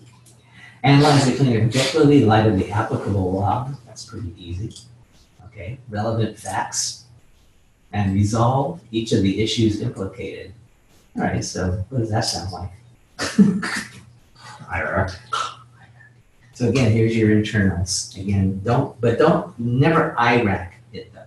Okay, don't say like issue, don't say rule. Unless they absolutely ask you to do that. I mean, I've never seen one, but if they say something like IRAC, use IRAC and do it, but don't use issue, rule, analysis, conclusion. Okay, you can use analysis in this one, I think is okay if you really want to, but don't do that, generally speaking. Okay. Not good. Although conclusion is fine. That's the one you can use. But stay away from that.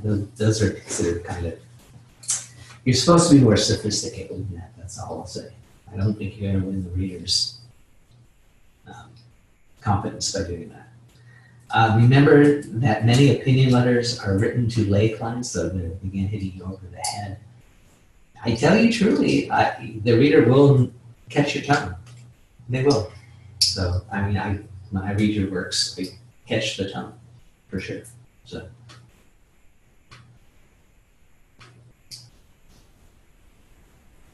although you must discuss the law, you should do so as clearly and straightforwardly as possible. How do you think you do that? I mean, just out of curiosity, if someone says something like that, what does it, I'm just curious. I mean, I know what I think, which is kind of a little strange when I see that. But what do you think when that's, you know? I mean, I'm just curious. I mean, you're going to have to do this, okay? Even if it's not in writing, you're going to have to talk to your clients, right? Remember, lawyers are just generic people who practice law. Attorneys are lawyers that have clients. So if you ever wish to be an attorney, you have to learn some of these skills. What do you think? I mean, how would you be straightforward with a client? Remember, you can't tell them they're going to win. Okay. just have to dumb it down. Dumb it down. Good. That's the only way that I really know how to do clearly and straightforwardly to a client is you dumb it down without being condescending. Very good. Don't condescend to anybody. That will send them. That sends everybody to the deep end. But everybody always, even plumbers shouldn't condescend to their clients. Well, I don't. We'll fix the pipes for you. Don't worry. No. Anyway, so yeah, but you're gonna just be very, no razzle dazzle, very few howevers. Just tell them straight what their case is like. This looks good. This looks bad. This looks good. This looks bad. I'm done. Right? So that's what a good paper would look like. Although interestingly enough, now that I said that, just out of curiosity, do you have a feel for the baby salmon route on this one? What do they want you to conclude? Yes or no for Mr. Vitardi? Yes. He's doing? Looks like they're pretty sure.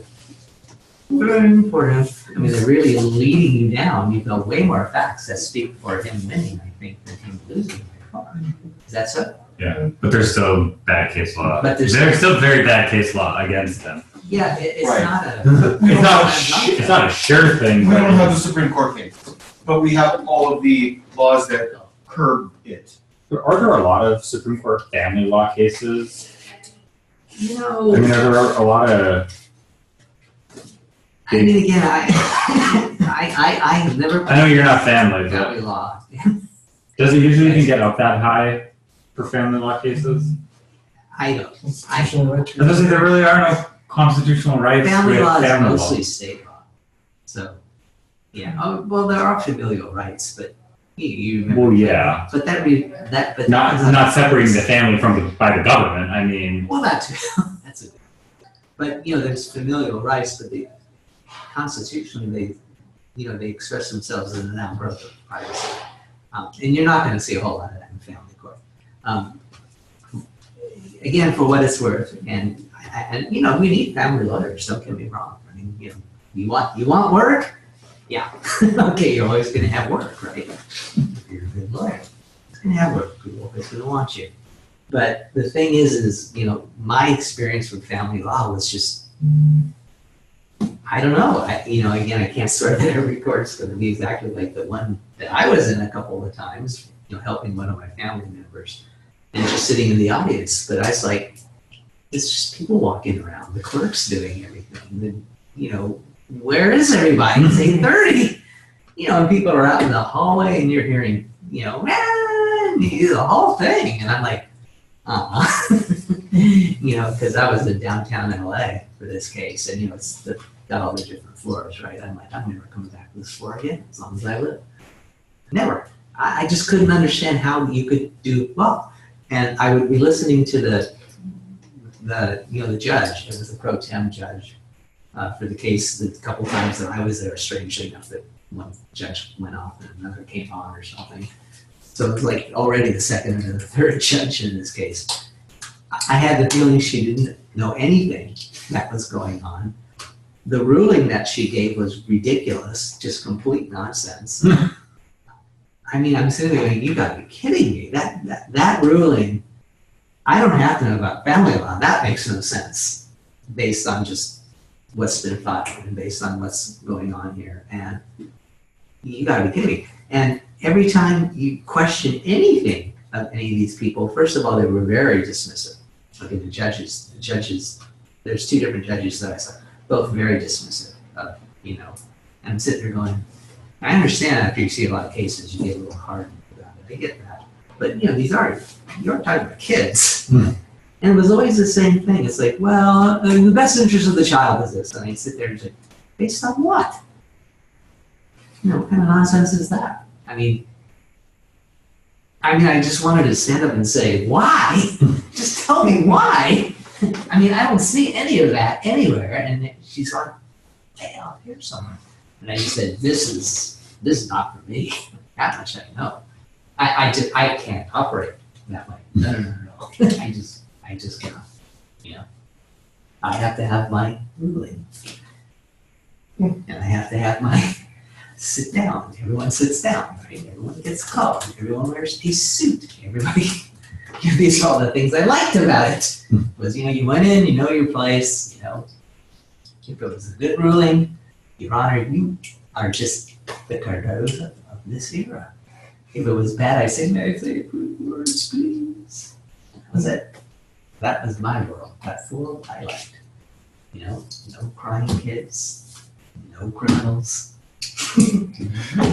Just a bunch of people arguing about money. Fine. I was good with that. That I can do. I can move money around for you. So, anyway, so that's my opinion. But again,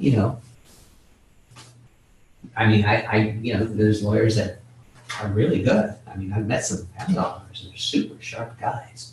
The ones that do like the multi-million-dollar cases. It's like, man, those guys are, man, they know a lot. I was like, wow. Very impressed by those guys. But then they see it as dollars and cents. So it's easy. That's the way to look at it. Yeah, they just dollars and cents. So, all right. 1, 2, 3, IRAC. The only thing tricky is there's 4 bullets. You only need 3. No, the tricky thing is they don't give you the issues. Well, yeah. Well, In the 90-minute one, it is like, this is the issue. Talk about this. That you can't. So This one is like, there you go. you got 3 hours. You can find an issue there somewhere. And you have to, you all, Not handwrite it. and you all agree with me, you really have to read the orders. Yeah, you have to read you have to read everything. You won't be able to do it if you don't. Yeah. Even the cases, you can't just skim over the cases. You literally need to read everything. Yeah, it's very fact heavy, and there's certain things you have to catch. Otherwise, you've gone down the wrong road, and you're going to get killed. Yeah. Right. There's certain qualifications that you just have to know. What kind of custody and everything like that. You have to know that, otherwise you can't write this paper. So yeah, this is a little bit tough. But again, if you can do this, you can do anything. Okay. Interview of Pyramid Hardy. Okay. Again, when I kind of look at this, I highlight certain things. Judgment of dissolution, stipulated custody orders, stipulated temporary. So, again, they're kind of hitting you on the head. A lot of documents you have to look at in this one. You can go ahead and read, and he even says, can we go over the facts, right? So again, not too long. Got some dates in here. Again, this is another way that you can organize your thoughts if you need to do so. 94, 97, 2000, 2001, 2002. Again, these are all things that can keep you on track, right? I'm leaving the reading to you guys. I just want you to stay on track. You have to have a way to stay on track for this, even for the 90-minute ones, right? You're going so fast. So you can't just sort of take a chunk out of it. It doesn't work that way. Okay? That's where you're going to lose a lot of things. Let's see. Sylvia, just interestingly enough, is 12. That might make a difference, things of that nature.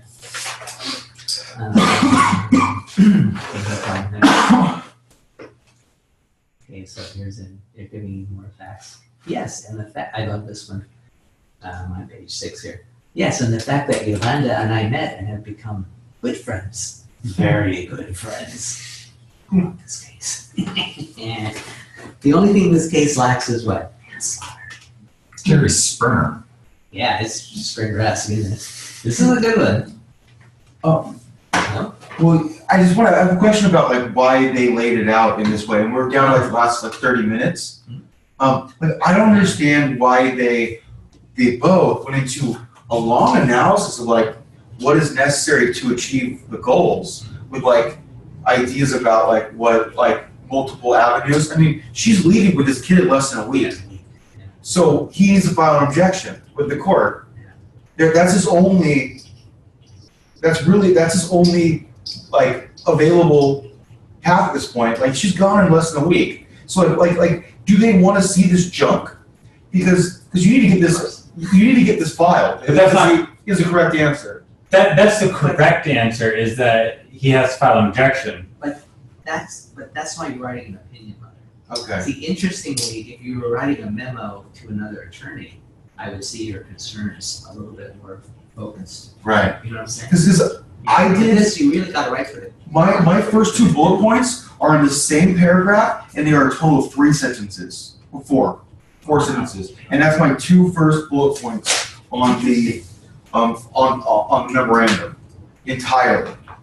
Well, why don't you read something? Okay, I'll try because I must be doing this like Again, if you hear something you like, write it down. If I say something you like, write it down. I don't care. This is all for you guys. This is not your final draft. It's your final draft if you want it to be your final draft. It doesn't have to be. It's not. Yeah. All I'm interested in, because we're going through a process. So all I'm interested in, and I know what you're doing. Right. So all I'm interested at the end of the year is that you have a good product. I don't really care how you get there in this class. Because I kind of know. You see what I'm saying? And I'll offer you helping each other. It's not a big deal in this class. so my opening paragraph. Dear Mr. Notardi, I understand your goal is to prevent your ex-wife from relocating your 12-year-old daughter Sylvia from Columbia to Dakota. In other words, you want to keep your daughter in Columbia. I also understand that your ex-wife intends to relocate in a little over 1 week from now. Due to the short time frame, we need to file an objection with this court to achieve your goal. That's my opening paragraph and my first 2 bullet points. Okay. I mean, am I losing points here? Honestly, I'm not sure. I mean, I like what you said, but let me see. Hold on. Let me go back. Because I would never thought of doing all this. But that's not his goal is to keep his daughter without going to court. Well, his goal is to keep his daughter. But it clearly states. He would prefer not to, but it does say he definitely doesn't want to. So it says specifically, what would you like to have happen or not to happen? I do not want to stop Jean from moving if she wants to, but I do not want her to take Sylvia. I want to continue to care for Sylvia and spend time with her before she's older. And then it talks in here about how he doesn't want to go to court unless he has to. So you have to give him other options It's other not than off the table, though. It's still you have to file an objection. That's his option. Well, That's his legal option. Well, or even I'll grant you his best. Well, look, Yeah. it's his best, and that is what it's going to do. Yeah. It's a beaver. Right. But you remember, you're kind of. But the thing is, and if you're writing a memo to another lawyer, I think you'd be on more solid ground. I think the problem is that you're going to have to explain that. You gotta talk into it. In other words, you gotta, okay, even the short version tells me you gotta explain to him that you understand what he wants. Okay. You know what I'm saying? And I think you need to break it out a bit for him. I know yours is a little better, yeah? This is what you want, okay? Yes, he wants to stop her from leaving, but this is what he wants, this is what he wants, this is what he wants. And so you're kind of cluing him in that you understand the situation. This is what you have come up with for him. So a little more just, you need some filler in the middle. You're sort of going from here to here. That's what makes me a little nervous. You don't usually do that with clients, right? And because you're gonna have to step by step them as much as you can. So, again, if it was asking you to write a memo to another attorney, I have more sympathy for your position, short and to the point, right? You like that in this class, right? You have a stick approach. You like that. Yeah. To a client? And this one's so fact heavy too, so. Well, there's lots of facts that I go through. Yeah, it's an interesting But process on this one. okay. But yeah, I mean, yeah, I really do see what you're saying. It's like, That is your only option. there's no other option. Like, why are we wasting time? Yeah. You know? I mean, we could kidnap the kid. You But I don't know the other option. know, it'll take me a day to get this objection in, and then we need to set up a court date, and we need to have it heard before she leaves. Well, and you're just gonna get a 50-mile murder or something. So you can't take the kid. Okay. Right. I mean, that's what's gonna happen in the real world. Right. I think from my little understanding of the work that I did on that. You know, it's very funny because a friend of mine just, you know, like I said, I've never done any family law. I've actually worked on 2 cases, and one was for a friend and one was for my sister.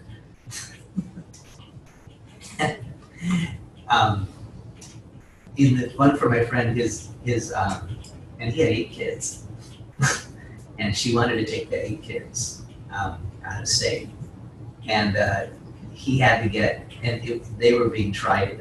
And it's funny because at the time I lived in Los Angeles, but they were actually being tried out here. And so he got a order that said that, you know, she couldn't leave Riverside County, which happened to be from where they lived. It was 98 miles away or something like that. She moved 97 miles. I'm not kidding. She literally moved 97 miles. She found the house she could closest to the border that she could find. And so she went as far as she could. It was, you know, divorces are sweet. Especially when you date the woman that took your job. I said, especially when you date the woman who took your job. That's her job, yeah. You're gonna get a little backlash. Yeah. Well, I don't understand why she's not happy anymore. Yeah, I'm very happy. What's her problem? Okay. Anyways, you might want to deal with it. Yeah. And, yeah. So, okay, so yes. Go ahead, please. A little more. Well, keep I'm going. interested in what else you have. Okay. I understand that you and your ex-wife divorced when Sylvia was 3. So then I start to lay out facts, basically. Nice, short, concise, like a 2-paragraph statement of the facts. Okay. And then I start going to my law. Can we just read the facts I thought were important? Yeah, absolutely. I understand that you and your ex-wife divorced when Sylvia was 3. When Sylvia was 6, you and your ex-wife agreed to split custody, but only for 3 years, while your ex-wife finished her studies. But instead of going back to the original agreement, you and your ex-wife continue to split custody. Today you have more resources and more time in which to spend with Sylvia, and Sylvia is keen to begin Bradford High School next year with her friends. Now, your ex-wife wants to relocate to Dakota to develop computer software for Italian English and English-Italian translation. I also understand that she does not have a software developer to work with, and she is unable to do the software development herself. Moreover, my research has shown that the University of Dakota does not have an Italian department, but it does offer 2 Italian language courses each semester through its Roman language department. Still, it does offer a large and thriving computer. Still, it does offer a large and thriving computer science department and a burgeoning software industry in the area. I understand that your ex-wife is also jealous of your new relationship with Yolanda Fata, who derailed her career.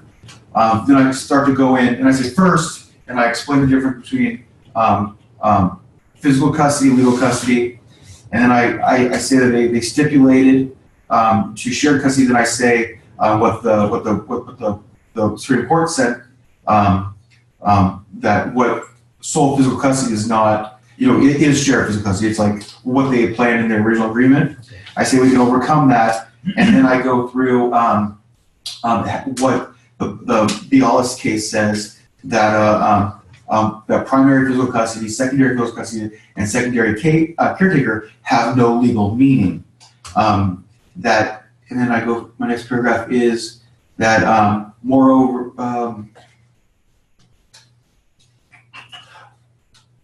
I fall back to the Supreme Court case for some reason. Oh yeah, no, I'm distinguishing the Supreme Court case, and then it's kind of a big mess. Okay, but you're going down the right road. Is the original stipulation order still in effect in this case? I think Technically, yes, technically yes and no, because it's kind there's of the original order, Yeah. and then there's the custody order, the original custody order, and then there's the second custody order that ends at a certain time. So then the original custody order goes back into effect, but they never change from the subsequent custody order. So there's case law that states if things don't change, then it acts as if it's an unofficial official custody agreement. So then the first one is no longer in effect and it just becomes an ongoing second one. All right. And how did anyone deal with what they actually did? What do you mean? What do you mean? Did they really? I mean, did they really follow the orders? Not really. But they kind of. He just got more and more custody, as I recall, right? He just gets Right. more Yeah. which they seem to be just ignoring it, which is, I think that's probably how it works in the world to some degree. But yeah, I thought that was the interesting thing about the case is they kind of wash you up on a sandbar there a little bit, you know what I'm saying? It's kind of like you got to use the first couple of orders, you just have to. But in fact, Right. It's not clear whether the first one is really in order or not. It And I don't seems think like that it's the not, but then again, what do they fall back? Well, I don't think that the Burgess case even acts like it matters. If you really read it, it says that a different analysis is going to require, it doesn't matter, but what matters in the end is the facts in his case, not necessarily what the order says. Okay. Right? Isn't that what the cases say? Yeah. Yeah, pretty much. That's what I'm saying. You know, they kind of did what they did at the same time. So it's kind of, yeah. I don't know. I think my essay is a mess and it was very frustrating. This is a tough one. I mean, don't feel bad if you had trouble with this one. This one's way harder than something like InReach.js. InReach.js, for better or for worse, is pretty straightforward. This one's a bit of a mess because it's not really super clear.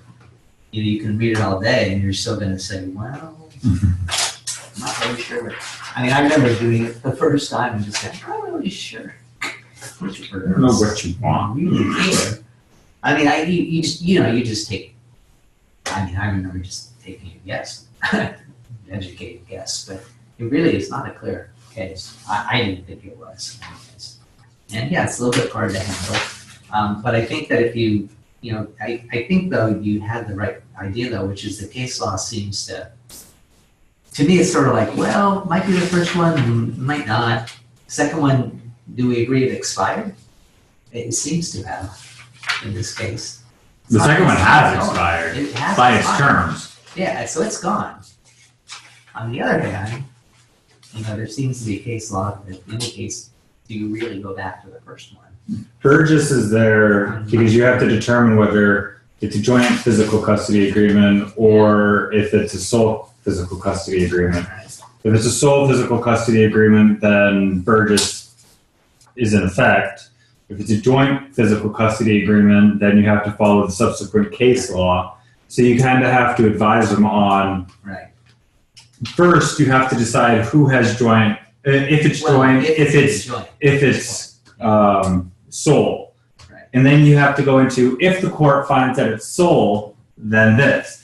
If the court finds that it's joint, then this. And say in your conclusion, basically, I feel that the court's going to find that it's whichever custody you determine. Therefore, this is the case that determines, and It's like, in an opinion letter to a client, I don't think I would ever do that.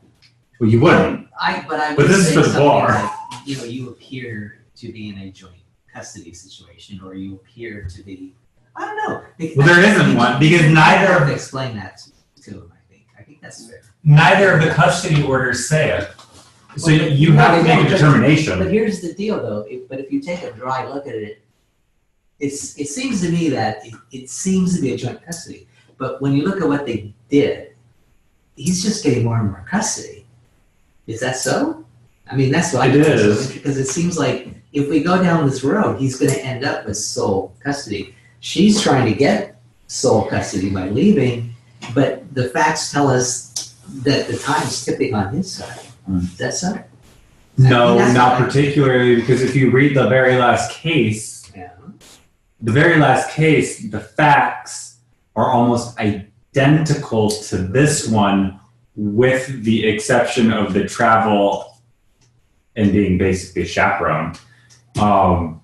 And they say the mother still has the majority of the time. You still just have visitation, even though you have a lot of visitation. The mother still has the majority of the time. Therefore, she still has sole custody. Therefore, mother can leave with kid. It's easily distinguishable. I mean, No, the facts are almost identical. That's the problem. As the kid got older, they decided that he would get more time, and he has almost the same days that Tardy has. They're almost the same age, and they say no. Mother has sole physical custody, and that's where the problem comes in. Because you really have to determine, is it sole, is it joint, and then, because that's going to determine which case of those really matters. Okay, good. I mean, I just laid it out how I thought it interestingly played out. So It's just a cluster of the fact I mean, it's crazy. It's very hard to sort through this one. Again, if you had trouble with this one, don't be discouraged at all. This one, a lot of people like this case because they love the facts. I mean, it's interesting, but I wouldn't want to write it in a 3-hour bar setting. I'd have a meltdown. Crazy. I know. It's just, wow, this is a hard one. Yeah, this is a hard one. I would write this and like, I failed the bar. I mean, I would argue, I'm not sure we will maybe revisit this, but this is probably the hardest one in here, I think. I think there's another one thinking in the back of my head when we get to it, you'll how, but I don't think it's anywhere near as hard as this one. This one's really, you got to take a lot of leaps of faith, and that's not good. Yeah. But fortunately, what's the good news though? You don't have to do it anymore. You just have to learn to do it from me. So this is your 42-ounce bat. You can do this one. You can do this 36-ounce. That's nothing, right? You're gonna be way over top. no, it's facts are totally different, man. They're talking about, look at this, they're talking about de facto custody arrangement. And in our case, they're like 50-50 de facto. The point is that it doesn't matter what the agreement says. It's all about the de facto custody agreement. The actual Well, yeah. arrangement. But, okay, so. Not what they should be doing, what they are doing. Yeah, no. Well, what they, yeah, it's. You know, you can use that See, information to that's do what like becomes, that what becomes the really interesting part of this, is they don't seem to be following. In my mind, they didn't seem to be following either order. So what do you do? And I think clearly there can't be any discussion. The second one is clearly expired. That's beyond argument. I hope nobody argued that What? the second order, it's expired. It's done. This guy has a weekend every other week. And then one day, he also has Thursday nights for some reason. That's all he gets. Which case is that one? The last one. Well, yeah, but I mean, I have this in order. Bialis.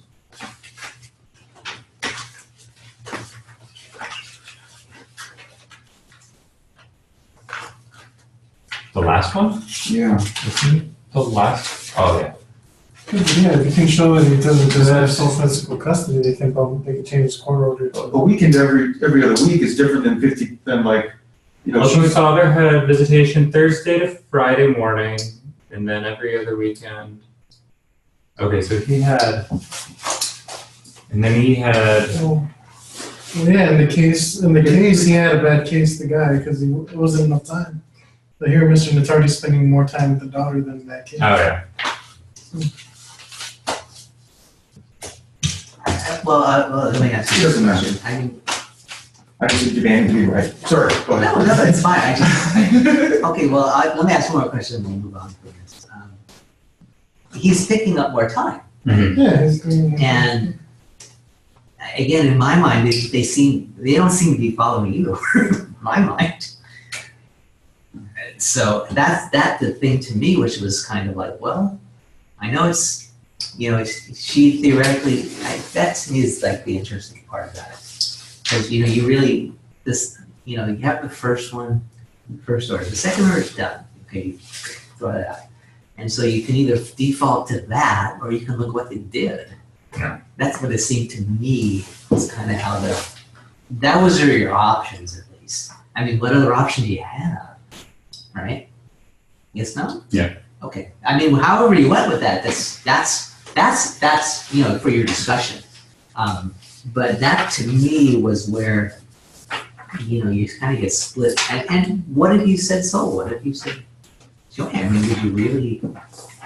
You could make the argument for either one. Although I tend to feel that the facts kind of favor him for some reason.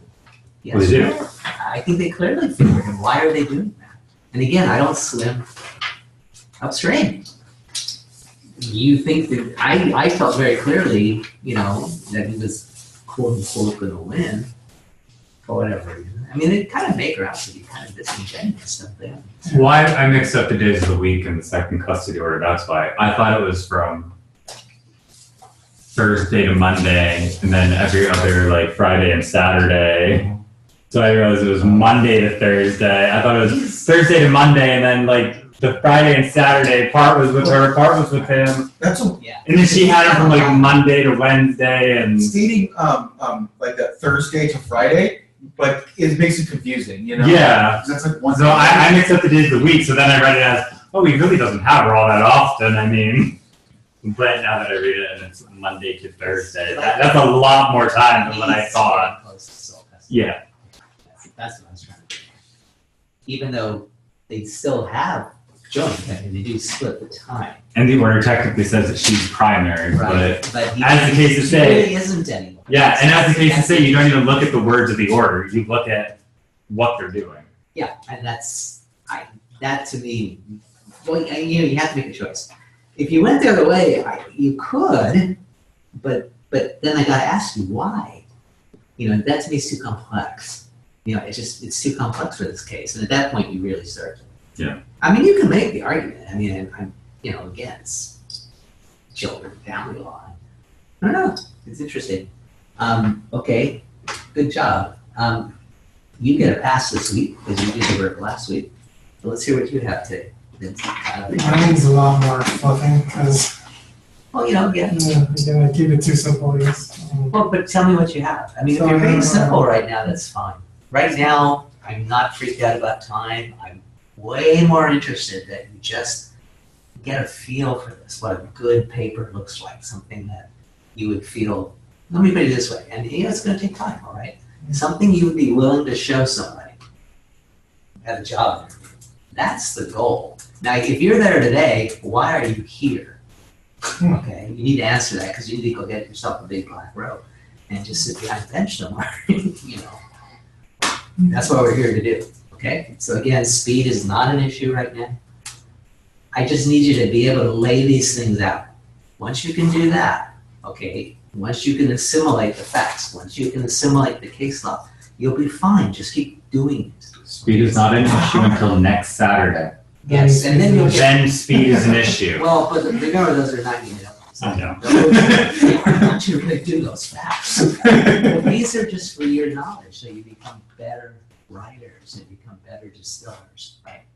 Yeah, I'm comfortable the way I laid it out. I just need more stuff in it. Well, just start at the top. So, yeah, Tell me what you wrote. so I started with the little No, law no. firm header, and then I put dear Mr. Natali. Oh, did you really want to see? Yeah, I did too. Yeah. Oh, hold on a second.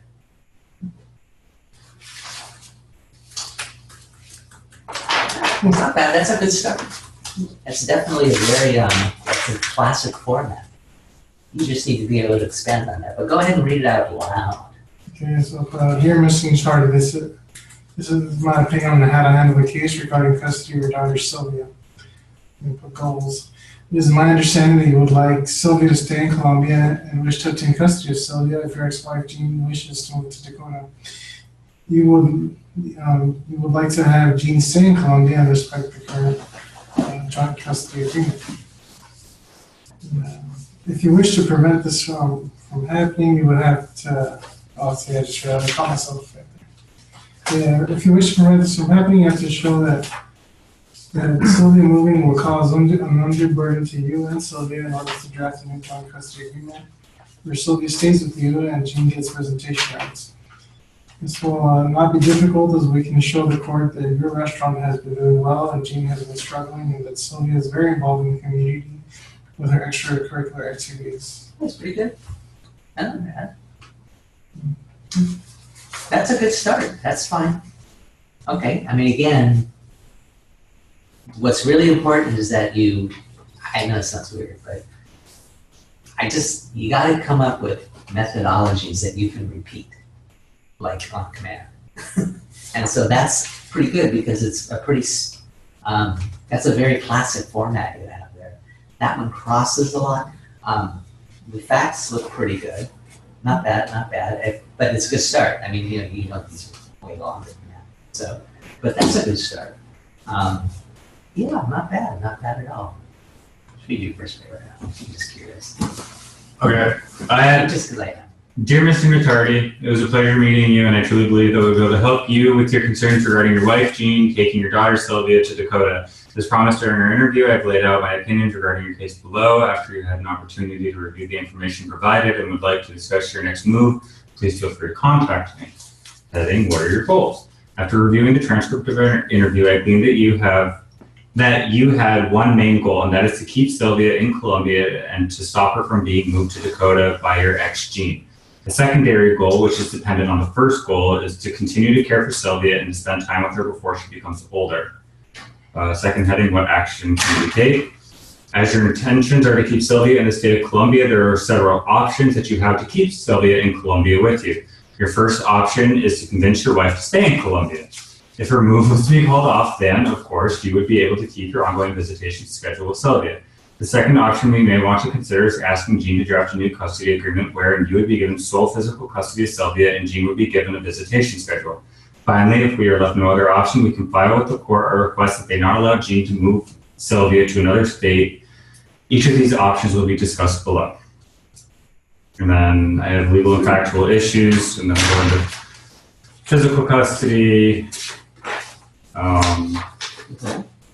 And then what happens if there's a showing that Jean has sole custody, and then what are the effects of funding joint custody, how they can change the custody agreement that is in place if they determine that, and then a conclusion. Okay, that's good. That's very good. Well organized. Yeah, very organized. Follows, again, classic patterns. I'm starting to see all three of you are getting the classic pattern. I'm not. I have no pattern at all. I don't have a single heading in that paper. I have no headings whatsoever. It's just You have no headings at all? zero. That will not work. You're gonna have to come up with some headings. Okay, but think about it. I mean, that's something that, and again, if you get stuck for headings, just, use just generic ones, really, honestly. Again, you have the offer.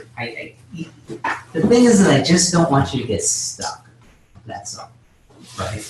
I mean, even if you have to say 1 A, B, C, 2, A, just use them. Just come up with one, right? Or the thing is, I didn't see it. Like I honestly see that as what you want to keep your daughter, you need to file an objection. Yeah.